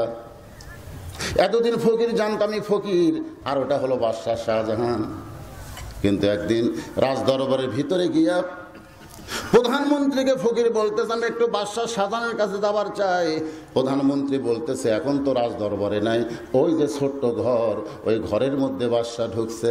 এবার ফকির ঘরের কাছে গিয়া দেখে দরজাখানা বন্ধ, একটা জানালার পাল্লা দিয়ে তাকায় দেখে গোটা ঘরের ভিতরে মাত্র মানুষ একজন। দুইখানা হাত তুলে বলতেছে ও বাদশার বাদশাহ, তোমার দরবারে আমি ফকির। দুই চোখ দিয়ে দরদর করে পানি পড়তেছে। ফকির মনে মনে কয় আল্লাহ রে, এতদিন মনে করতাম আমি হলাম ফকির আর ভিতরে হলো বাদশা, কিন্তু আজকে ভিতরে ঢুকে দেখতেছে আমিও যাও তাই, আমিও ফকির ও ফকির। কোনো কিছু যদি জানতে চান এটা বাহিরে থাকলে জানতে পারবেন না, এটা ভিতরে ঢুকে দেখতে হয়। জোরে কোন কথা ঠিক কি না? আমরা যখন বাহিরে থাকি, বাংলাদেশ বিএনপি, আওয়ামী লীগ, জামাত ইসলাম, জাতীয় পার্টি, এরকম বহু দল আছে না নাই? জোরে কোন বাহিরে বহু দল আছে না নাই? ধরেন 20 দল আর 14 দল, এত দল আমাদের বাংলাদেশে। কিন্তু মুয়াজ্জিন যখন আজান দেয়, এই আজান শোনার সঙ্গে সঙ্গে যারা মসজিদের ভিতরে যায়, আওয়ামী লীগ বলেন, বিএনপি বলেন, জাতীয় পার্টি বলেন, জামাত বলেন, যারা মসজিদের ভিতরে যায়, আপনারা বলেন তো মসজিদের ভিতরে কোনোদিন 20 দল 14 দল দেখছেন? বরং সমস্ত দল এক কাতারে দাঁড়ায় গেছে। আমি নিজের চোখে দেখছি, ডান পাশে আওয়ামী লীগ, বাম পাশে বিএনপি, মাঝখানে জামাত। যুদ্ধ অপরাধী মাঝখানে, ডান পাশে কে? আওয়ামী লীগ, বাম পাশে বিএনপি, মাঝখানে জামাত। আওয়ামী লীগ 4 আঙ্গুল সামনে গেছে, জামাত ইসলাম হাত ধরে টানতেছে আর বলতেছে লাইনও তাই লাইনও তাই। আওয়ামী লীগ তো এই যুদ্ধ অপরাধ আমাকে টানিস কেন এ কথা বলবে? বরং আওয়ামী লীগ নিজের দিকে তাকায় আফসোস করে বলতেছে আমি খেয়াল করিনি ভাই, আমি খেয়াল করিনি ভাই। ফেরেশতা বলে আল্লাহ, বাহিরে এলো 14 দল 20 দল, কিন্তু ভিতরে যায় সবাই কাতার সোজা করতেছে, ব্যাপার কি? আল্লাহ বলে রে ফেরেশতা সাক্ষী থাকো, যতদিন বাংলার মুসলমান বাহিরে থাকবে ততদিন তারা দলাদলি করবে, আর যেদিন আল্লাহর কোরআনের ভিতরে আসবে সেদিন সব মুসলমান এক দল হয়ে যাবে। তাহলে ভিতরে ঢোকার দরকার আছে না নাই? আল্লাহ বলেছেন উদখুলু ফিস-সিলমি কাফা, পুরাপুরি ভাবে তোমাদেরকে ভিতরে ঢুকতে হবে। এই যে শীতের কাল আসতেছে, আপনারা বলেন তো কঠিন শীত যখন হবে আপনি কি পুরাপুরি কম্বলের মধ্যে ঢুকবেন না আদা আদি? কথা কয় না, পুরাপুরি ঢুকবেন। মন বলতেছে, আপনি মনে করতেছেন সবই ঢুকলেন, কারণ পাও দুটা বার করে তুলেন। আমার দুটা পা বার হয়ে আছে, কম্বল দিয়ে গোটা দেহ ঢাকছি, আপনি বলেন শীত আটকান যাবে? তাহলে কি বুঝতেছেন? পুরাপুরি ভিতরে ঢুকতে হবে আল্লাহর বান্দারা।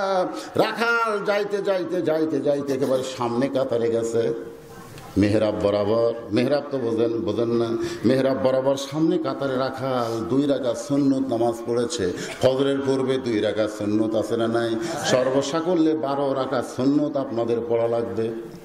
5 ওয়াক্ত নামাজের মধ্যে সুন্নত হলো 12 রাকাত। জোরে বলেন কয় রাকাত? ফজরের পূর্বে 2 রাকাত, যোহরের পূর্বে 4 রাকাত, যোহরের পরে 2 রাকাত, আর এশার পরে 2 রাকাত, মাগরিবের পরে 2 রাকাত। এই সর্বসাকুল্যে 12 রাকাত। 17 রাকাত হলো ফরজ, আর 12 রাকাত হলো সুন্নত, আর বেতের হলো 3 রাকাত। তাহলে সুন্নত কয় রাকাত? ফজরের পূর্বে কয় রাকাত? কর না কেন? ছেলেরা সুন্নত পড়ে না নাকি? জুমার দিনে যাবে শেষে, আসবে আগে। সব ছেলেকে আমি দেখি সবার শেষে আসে, আবার সবার আগে বাইর হয়ে যায়। জিজ্ঞেস করে একেবারে জুম্মার নামাজের সুন্নত নাই? উঠে পড়ি না, 5 ওয়াক্ত তো ধরিনি হুজুর, খালি জুম্মা ধরছি, তাও সুন্নত পড়ি না।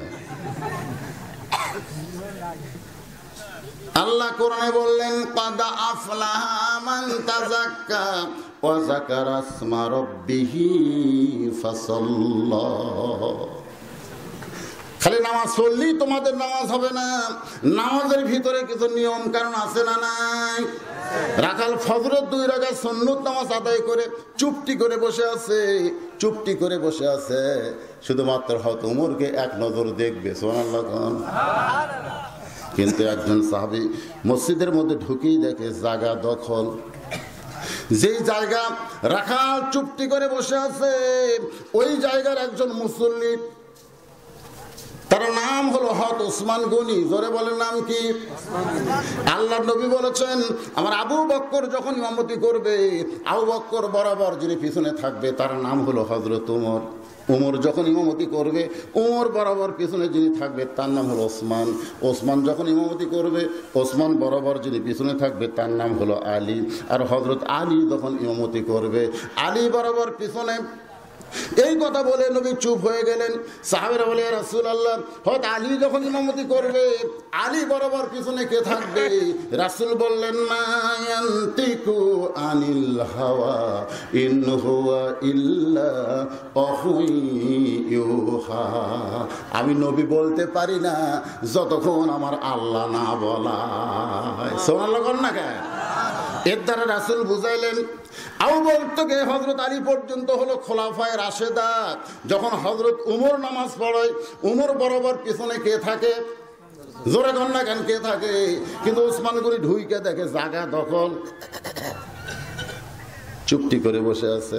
আল্লাহ রাসূল বলেছেন, মসজিদের মধ্যে কেউ যদি কোনো জায়গা দখল করে, সে নিজের ইচ্ছায় না ছাড়া পর্যন্ত জোর করে সেখান থেকে তাকে তাড়ানো যাবে না। কথাটা খেয়াল করছে? আমি ঢুকছি পরে 3 নম্বর কাতারে, আমার জায়গা হলো, আমার সামনের দিকে একজন ভ্যানওয়ালা নামাজ পড়তেছে, খারাপ আছে, কাতার সোজা ভ্যানওয়ালা নামাইছে। আমি কি বলতে পারি, এই ভ্যানওয়ালাই, এই আমি একটা হুজুর মানুষ, আমার পিছনে তুই সামনে কেন? এ কথা বলা হলো কবিরা গুনাহ। আর ভ্যানওয়ালা যদি বলে, হুজুর আপনি পিছনে কেন থাকবেন, আপনি সামনে আসেন, এটা জায়েজ আছে। কিন্তু আমি তাকে সরাবার পারবো না, সে যদি সরে আমাকে সামনে দাঁড়ানো দেয়, এটা জায়েজ আছে। ওসমান গনি তাকায় দেখেন চুপটি করে বসে আছে। এখন কি করবেন ওসমান গনি? ওই রাখালের পাশে ফজরের 2 রাকাত সুন্নত নামাজ আদায় করলেন। নামাজ 2 রাকাত শেষ করে রাখালের চেহারার দিকে তাকায় বলে, ভাইজান আপনাকে কোনোদিন আমি সামনে কাতারে দেখি নাই, আজকে প্রথম সামনে কাতারে দেখতেছি।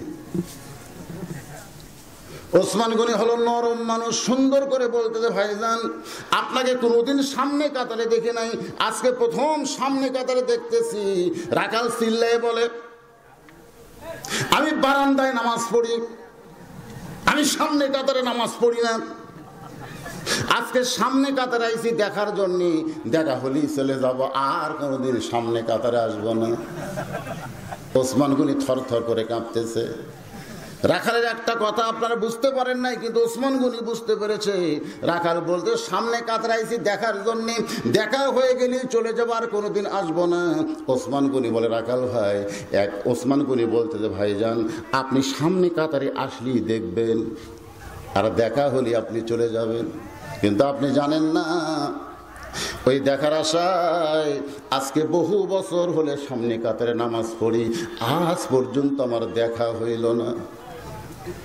ওসমান গনি রাখালকে বলতেছে, শুধুমাত্র দেখার আশায় বহু বছর হলে সামনে কাতারে নামাজ পড়ি, আজ পর্যন্ত দেখা হইল না। রাখাল দেখতে চাই হযরত ওমরকে, আর ওসমান গনি দেখতে চাই নামাজের মালিক আল্লাহকে। একটু খেয়াল করবেন, রাখাল দেখতে চায় হযরত ওমর আল্লাহওয়ালা, জোরে কোন কিওয়ালাকে, আর ওসমান গনি দেখতে চাই আল্লাহকে। কারণ রাসূল বলেছেন, আনতাবুদুল্লাহা কাআন্নাকা তারাহু ফাইল্লাম তাকুন তারাহু ফাইন্নাহু ইয়ারাকা। রে আল্লাহর বান্দারা, যদি ইবাদতের মধ্যে শামিল হও, ইবাদতের মালিক আল্লাহকে দেখতে পাবে। যদি আল্লাহকে দেখা সম্ভব না হয়, আল্লাহ যে তোমাকে দেখতেছে এই বিশ্বাস তোমার কলিজার মধ্যে আসবে। আমরা যখন মসজিদে নামাজ পড়তে যাই, আপনারা বলেন তো আল্লাহ কি আমাদের দেখে? কতক্ষণ আল্লাহকে আমাকে দেখে নাকি? আমার এক চাচা আছে, গরমের ভিতরে গামছা গাওয়াত দিয়ে নামাজ পড়ে। যেরকম কি গাওয়াত দিয়ে, এরকম 4 হাতা গামছা গাওয়াত দিয়ে মসজিদে আসতেছে। আমি বললাম, চাচা গামছা গায়ে মসজিদে আসতেছেন, আমাকে বলে ফতুয়া দে, ফতুয়া দে, গামছা গায়ে নামাজ হবে না, ফতুয়া দে।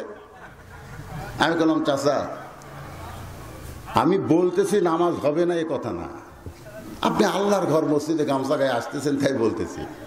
তখন বলে, এই জন্যই তো তোরকে বিপদ রে, মৌলবি করে মানুষ দেখা পারে না। আমি বললাম, চাচা রাগ করছেন বোঝা গেল, এই গামছা গাওয়াত দিয়ে আপনি জামাইয়ের বাড়ি যাওয়ার পারবেন? এই গামছা গাওয়াত দিয়ে আপনি বিয়ের বাড়ি যাওয়ার পারবেন?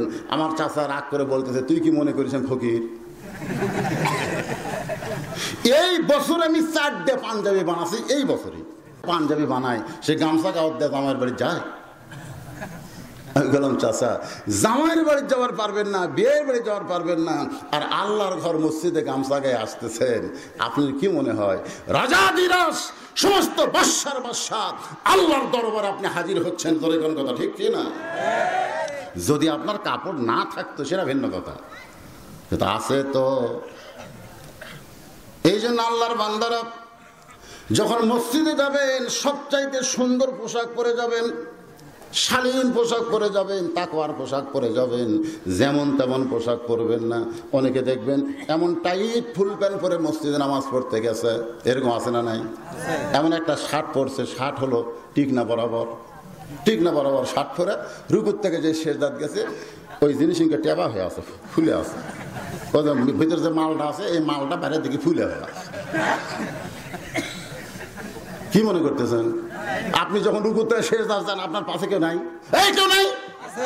যদি হঠাৎ ওই টেবা জিনিস দেখবার পাই, ওর কাবা পরিবর্তন হয়ে যাবে। ধরে কর কথা ঠিক কিনা? এই জন্য পিছনের সাইড ঢাকার মতন একটা পাঞ্জাবি পরবেন, একটা পাঞ্জাবি পরবেন। পাঞ্জাবি পরলে ওই পিছনের টেবাটা দেখা যাবি না। ধরে কর কথা ঠিক কিনা? লেবাস তাকওয়া, শালীন পোশাকের কথা ইসলামে আছে না নাই? ধরে কোন আছে না নাই? ওসমান গনি বলতেছে, ভাইজান বহুদিন হলে সামনে কাতারে নামাজ পড়ি, আজ পর্যন্ত দেখতে পাইলাম না, আর তুমি দেখার জন্য আইছো, দেখা হলেই তুমি চলে যাবে। রাখাল ওসমান গনির দিকে তাকায় মুচকি মুচকি হাসে। ওসমান গনি বলে, হাসো কেন? রাখাল বলতেছে, মনে হয় আপনার চোখে দোষ আছে। রাখাল হাত ওসমানকে বলতেছে, মনে হয় আপনার চোখে দোষ আছে, আপনি নিজে দেখবার পাবেন না, আজকে আমার হাত ধরেন। রাখাল বলতেছে ওসমান গনিকে, আমার হাত ধরেন, আমি নিজে দেখায়া দিব। যেই মাত্র রাখাল বলতেছে ওসমান গনিকে আমার হাত ধরেন, আমিও দেখব, আপনাকেও দেখাই দেব, সঙ্গে সঙ্গে আল্লাহর কোরআন বলতেছেন, ইয়া আইয়ুহাল্লাযীনা আমানুত্তাকুল্লাহা ওয়া কুনু মা'আস সাদিকিন। রে ঈমানদার বান্দারা, আল্লাহর ভয় যদি তোমাদের কলিজার মধ্যে সবসময় রাখতে চাও, তাহলে একজন আল্লাহওয়ালা সাদিকিন বান্দার সাথী হও। তাহলে যদি আপনার সাথী হবার চান, আল্লাহওয়ালা সদিকিন বান্দার সাথে হওয়া লাগবে, ভন্ডের সাথে হওয়া যাবে? কথা কোন যাবে নাকি? যে নিজে জাহান্নামে যাবে, তার কৃষ্টি কালচার দেখে বোঝা যায় এক ওয়াক্ত নামাজ পড়ে না, আর কেমনে যাবে মদিনায়? এই গান যারা গায় বুঝতে হবে তারা ভণ্ড। ধরে কোন কথা ঠিক কি না? মনে বড় আশা ছিল আমি যাব মদিনায়। এই গান গাইতেছে আর সপ্তাহে 3 দিন সেলুনে যায় দাড়ি কামাইতেছে। মনে বড় আশা ছিল যাব মদিনায়, সপ্তাহে 3 বার দাড়িও কামাই। তুমি যদি নবীর সুন্নাত দাড়ি রাখতে পারো, নবীর মহব্বতে মদিনায় যাবার চাও, মদিনায় যাওয়ার মতন তোমার ক্ষমতা যদি না থাকে, নবীর প্রেম কলিজায় থাকার কারণে আল্লাহ মদিনার নবীকে স্বপ্নে তোমার বাড়িতে পৌঁছায়া দিবে। ভাইজান মনে কষ্ট নিচ্ছেন? একটু মনোযোগ দিয়ে শোনেন। ওসমান গনি রাখালের হাতটা ধরে মনে মনে বলতেছে, আল্লাহ এতদিন নিজের যোগ্যতায় পারি নাই, আজকে একজন পাইছি, সে নিজেও দেখবে এবং আমাকেও দেখাবে। ধরে কারণ সুবহানাল্লাহ। ওসমান গনি রাখালের হাতটা ধরে আছে শক্ত করে, আল্লাহ আমার নিজের যোগ্যতায় হয় নাই, আজকে আমি এমন একজন পাইছি, সে নিজেও দেখবে এবং আমাকেও দেখাবে। আল্লাহ রাসূল বলেছেন, আমার যত সাহাবী সবচেয়ে নরম কলিজার সাহাবীর নাম হলো ওসমান গনি। যারা হজ করেছেন, হুজ্জাতুল ইসলাম এখানে আছে, হজ করেন নাই বাবজান? কোন শোনে? যারা হজ করেছেন তারা ওই মদিনায় গেলে নবীর রওজা জিয়ারতের পরই সকালবেলা তাদের 1 নম্বর কাজ হলো জান্নাতুল বাকি জিয়ারত করা। যেই জান্নাতুল বাকির মধ্যে নবীর 10,000 সাহাবী ঘুম পাড়তিছে। 10,000 রে, 10,000 সাহাবী। আর আমাকে ওই অলি না কলি জানি না, মিশাক ঢিবির মতন কবর বানিয়ে তার উপর লাল কাপড় দিয়ে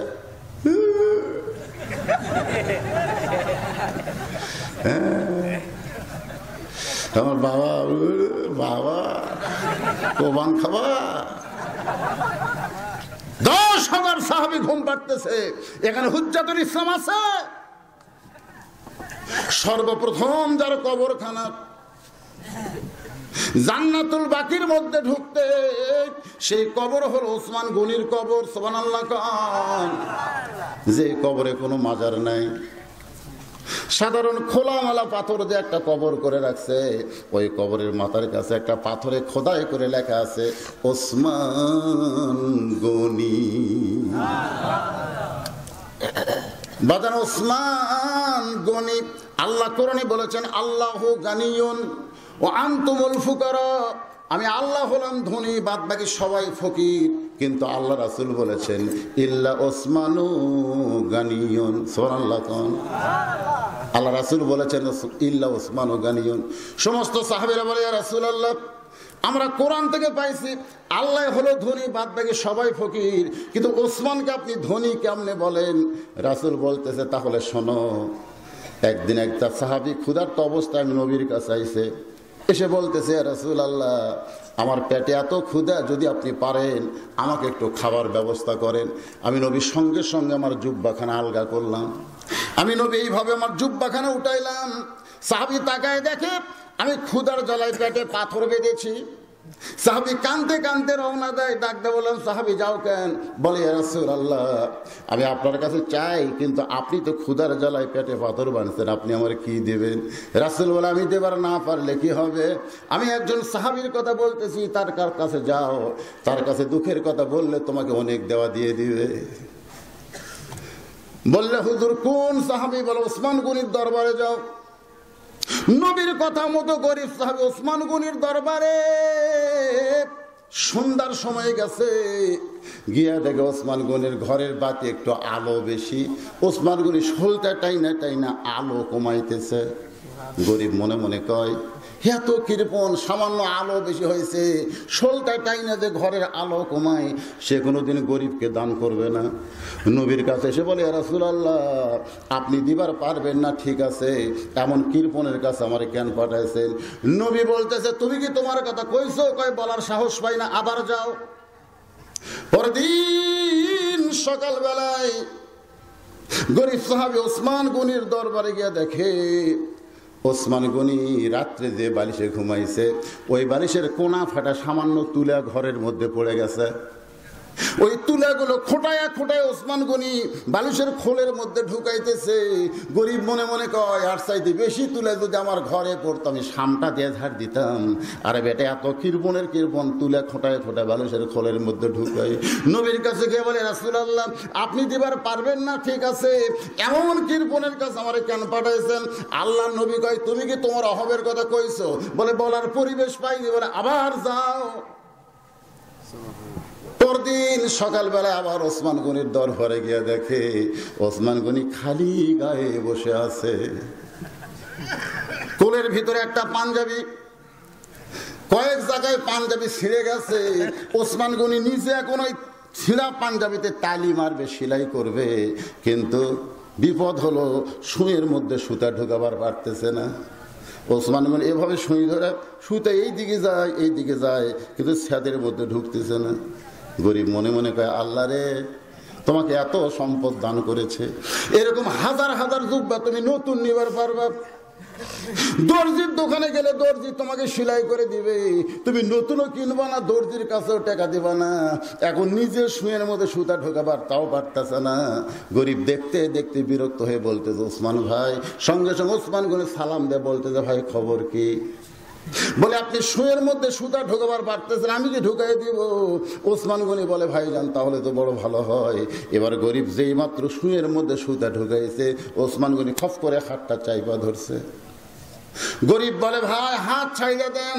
বলে, হাত ছাড়ার আগে তুমি যে আমার এত বড় উপকার করলা, আমার সুঁয়ের মধ্যে সুতা ঢুকাই আমার ছেঁড়া পাঞ্জাবি সেলাই করার সুযোগ করে দিলে, এর বিনিময় তোমারে কিছু দিয়া দিব। গরিব মনে মনে কয়, এমন কৃপণ আমারে কি বিনিময় দিবে? ওসমান গনি ডাকতে বলে, ম্যানেজার। ম্যানেজার বলে, হুজুর আমারে ডাকলেন কেন? বলে, ম্যানেজার, তুমি কি জানো আমার ভাই আমার সুঁয়ের মধ্যে সুতা ঢুকাইয়া আমার ছিঁড়া পাঞ্জাবি সেলাই করার সুযোগ করে দিল, এর বিনিময়ে আমার ভাইকে 100 উট দিয়া দাও। গরিব বলে, হুজুর আপনি কি পাগল নাকি? সামান্য সুঁয়ের মধ্যে সুতা ঢুকাইলাম, আপনি 100 উট আমারে দিবেন? ওসমান গনি বলে, ম্যানেজার, একে 200 উট দিয়ে দাও। গরিব বলে, হুজুর আপনি কি পাগল হয়েছেন নাকি? সামান্য সুঁয়ের মধ্যে সুতা ঢুকাইলাম, তার বিনিময়ে আপনার 200 উট আমারে দিবেন। ওসমান গনি বলে, ম্যানেজার, ওই ফার্মে কত উট আছে? বলে, 2000-এর মতো। বলে, সব আমার ভাইরে দিয়া দাও। গরিব বলে, হুজুর সামান্য সুঁয়ের মধ্যে সুতা ঢুকাইলে আপনি যদি আমার 2000 উট দেন, তাহলে আমি পরপর 3বার কি দেখলাম? পরপর 3বার কি দেখলাম? ওসমান গনি বলে, কি দেখছো ভাই? বলে, প্রথম দেখলাম সামান্য আলো বেশি হয়েছে বলে আপনি শোলটাই না আলো কমাইলেন। হুজুর তারপরে দেখলাম বালিশের খোল ফাইটা তুলা পড়ে গেছে, সেই তুলা খুঁটায় খুঁটায় খোলের মধ্যে ঢুকাইলেন। তারপরে দেখলাম সুঁয়ের মধ্যে সুতা ঢুকাইতে পারতেছেন না, সেরা পাঞ্জাবি সেলাই করবেন। ওসমান গনি বলে, ভাইরে, 3বার তুমি যেইটা দেখছো সেটার নাম হলো দুনিয়া। তুমি 3বার যেইটা দেখছো সেটার নাম হলো দুনিয়া। এই দুনিয়ার আলোর কোনো দরকার ওসমানের নাই, এই দুনিয়ার আরামের বালিশের দরকার ওসমানের নাই, এই দুনিয়ায় ভালো পাঞ্জাবির দরকার ওসমানের নাই। ওসমান হলো আখিরাতের কাঙ্গাল। তোমার দুই আখিরাতু খায়রু ওয়া আবকা, লা ইলাহা ইল্লাল্লাহ, লা ইলাহা ইল্লাল্লাহু মুহাম্মাদুর রাসূলুল্লাহ। সে ওসমান কি ধরে আছে? এই ভুলে গেছেন না মনে? কিছুক্ষণ পরে মুয়াজ্জিন ফজরের আকামত শুরু করেছে। ভাই এখান থেকে একটু মনোযোগ দিয়ে শুনবেন। কিছুক্ষণ পরে মুয়াজ্জিন ফজরের আকামত শুরু করেছে। আকামতের মধ্যে দুইটা শব্দ বাড়তি আছে, আছে না নাই? কদ কামাতিস সালাহ, কদ কামাতিস সালাহ। যেই মাত্র কদ কামাতিস সালাহ কইছে, সঙ্গে সঙ্গে হযরত ওমর মেহরাবের মধ্যে দাঁড়াইছে। হয়তো বলবেন হুজুর ইমাম সাহেবকে আগে আসে না, এটা বাংলাদেশ না, এটা বাংলাদেশ নয় যে ইমাম সাহেব আগে এসে বসে থাকা লাগবে। অনেকে বলবে হুজুর যেই মাত্র কদ কামাতিস সালাহ কইলো, তাহলে হযরত ওমর তখন কোন দিক দিয়ে আসলো? এটা বাংলাদেশ নয় যে ইমামকে মসজিদের দরজা দিয়ে ঢোকা লাগবে। যখন কোরআনের আইন চালু হবে, তখন প্রত্যেকটা মসজিদের মেহরাব থেকে ছোট্ট একটা দরজা থাকবে। দরজার ওই পারে নেতা ইমামের রেস্ট করার জন্য একটা আলাদা বিশ্রাম ঘর থাকবে।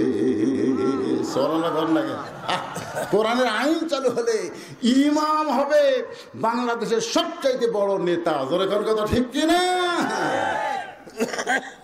যেই মাত্র কদ কামাতিস সালাহ, ওসমান গনি কিন্তু রাখালের হাত ধরে আছে।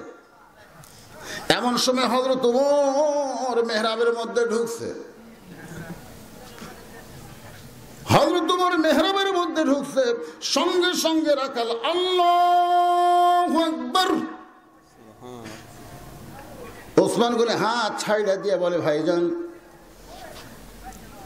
ইমাম সাহেব ভুল করলে মুসল্লি লোকমা দেয়, এখনো আকামত শেষ হয়নি, আর তুমি আল্লাহু আকবার লোকমা দিলে।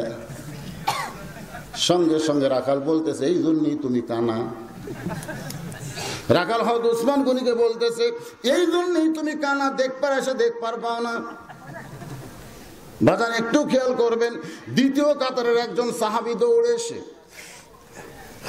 রাখালকে হ্যাঁচকে টান দিয়ে বলতেছে, এই পাগল, তুই কারে কানা বলতেছিস, কারে কানা বলতেছিস, কার সঙ্গে বেয়াদবি করতেছিস? এই মহান ব্যক্তিকে তুই চিনিস? রাখাল ছোট বাচ্চার মতন কান্দার বলে, আমি বারান্দাত নামাজ পড়ি, মসজিদের ভিতরে কোনোদিন আসি নাই, এই ব্যক্তিকে আমি চিনবো কেমনে? সাহাবী বলতেছে, যাকে তুই কানা কানা বলতেছিস, এই মহান ব্যক্তি হলো আল্লাহর নবীর ডবল জামা।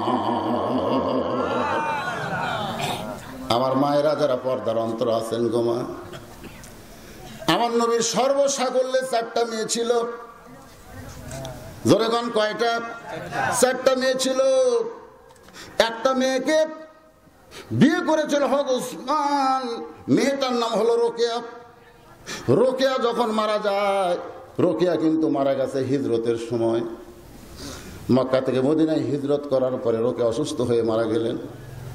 রোকেয়া ইন্তেকালের পরে আল্লাহ নবী ওসমানের দিকে তাকাতে পারেন না, ওসমানও নবীর দিকে তাকাতে পারেন না।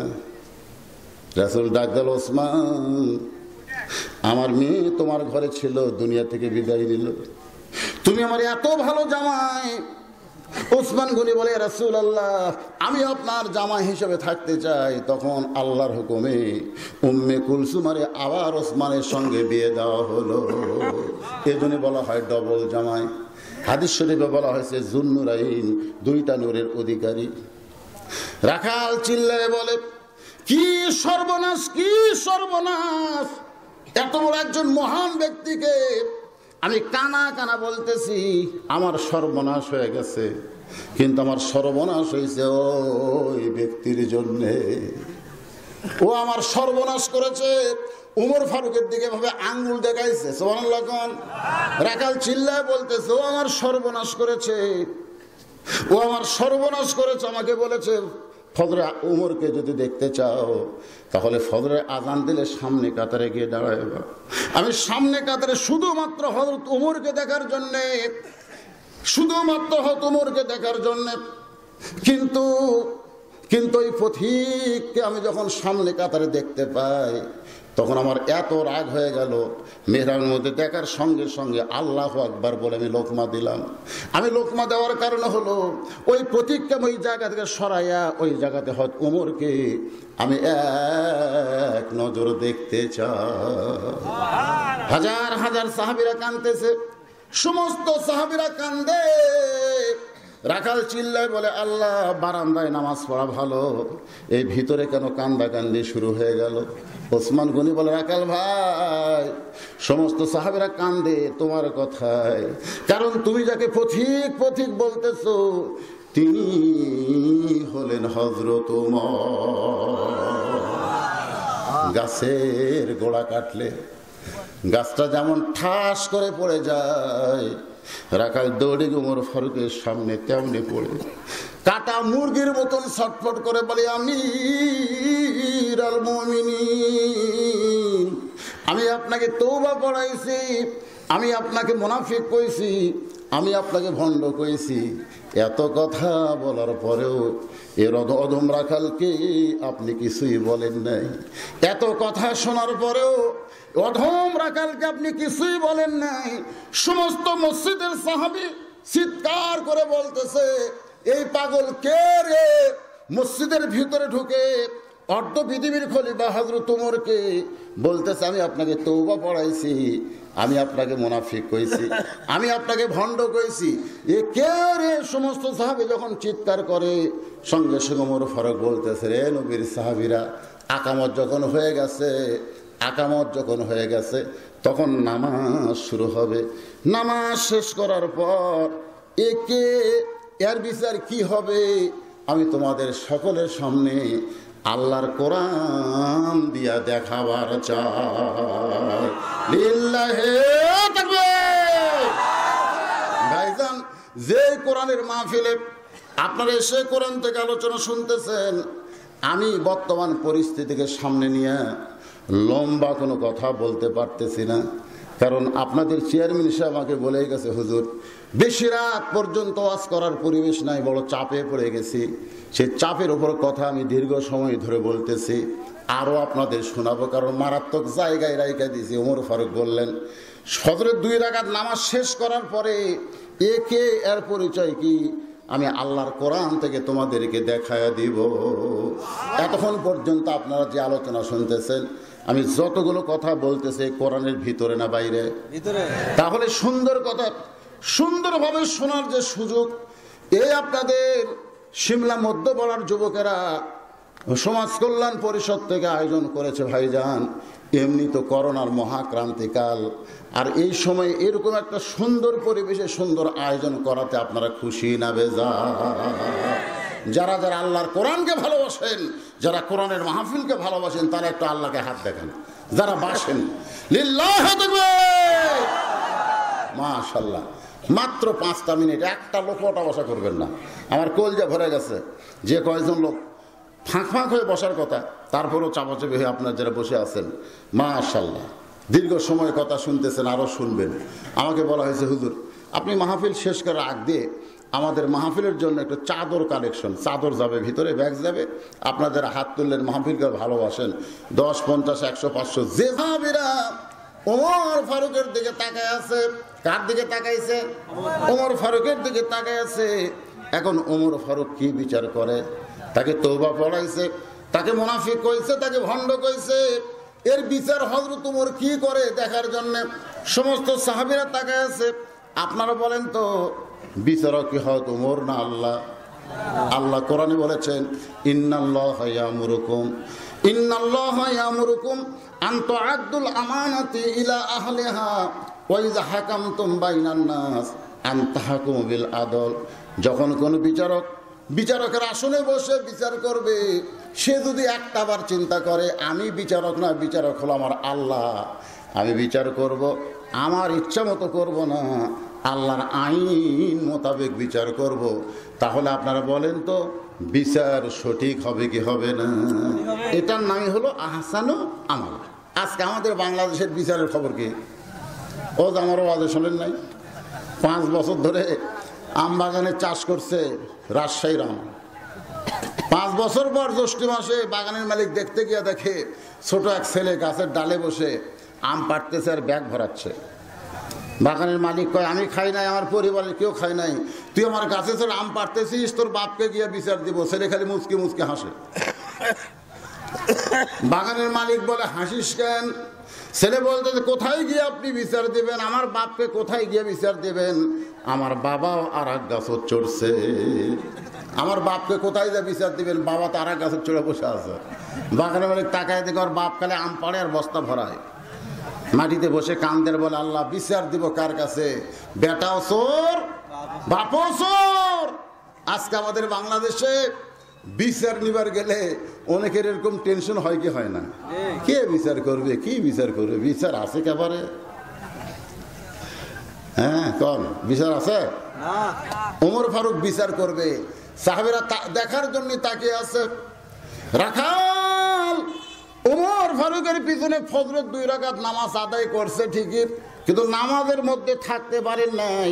খালি বারবার একটা কথা মনে হয়েছে, যেই মানুষকে দেখার জন্য আমি সারা জীবন সাধনা করেছি, আমার দুনিয়ার চাহিদা হলো ওমরকে এক নজর দেখা, যাকে দেখার জন্য আমি সারা জীবন সাধনা করেছি, আর সেই মানুষকে তওবা পড়াইছি, সেই মানুষকে মুনাফিক কইছি, সেই মানুষকে ভণ্ড কইছি। বিচার কি হয় হোক সেইটা ব্যাপার না। রাখাল নামাজের মধ্যে খালি একই চিন্তা করছে, আমি সর্বনাশ হয়ে গেছি, সর্বনাশ হয়ে গেছি।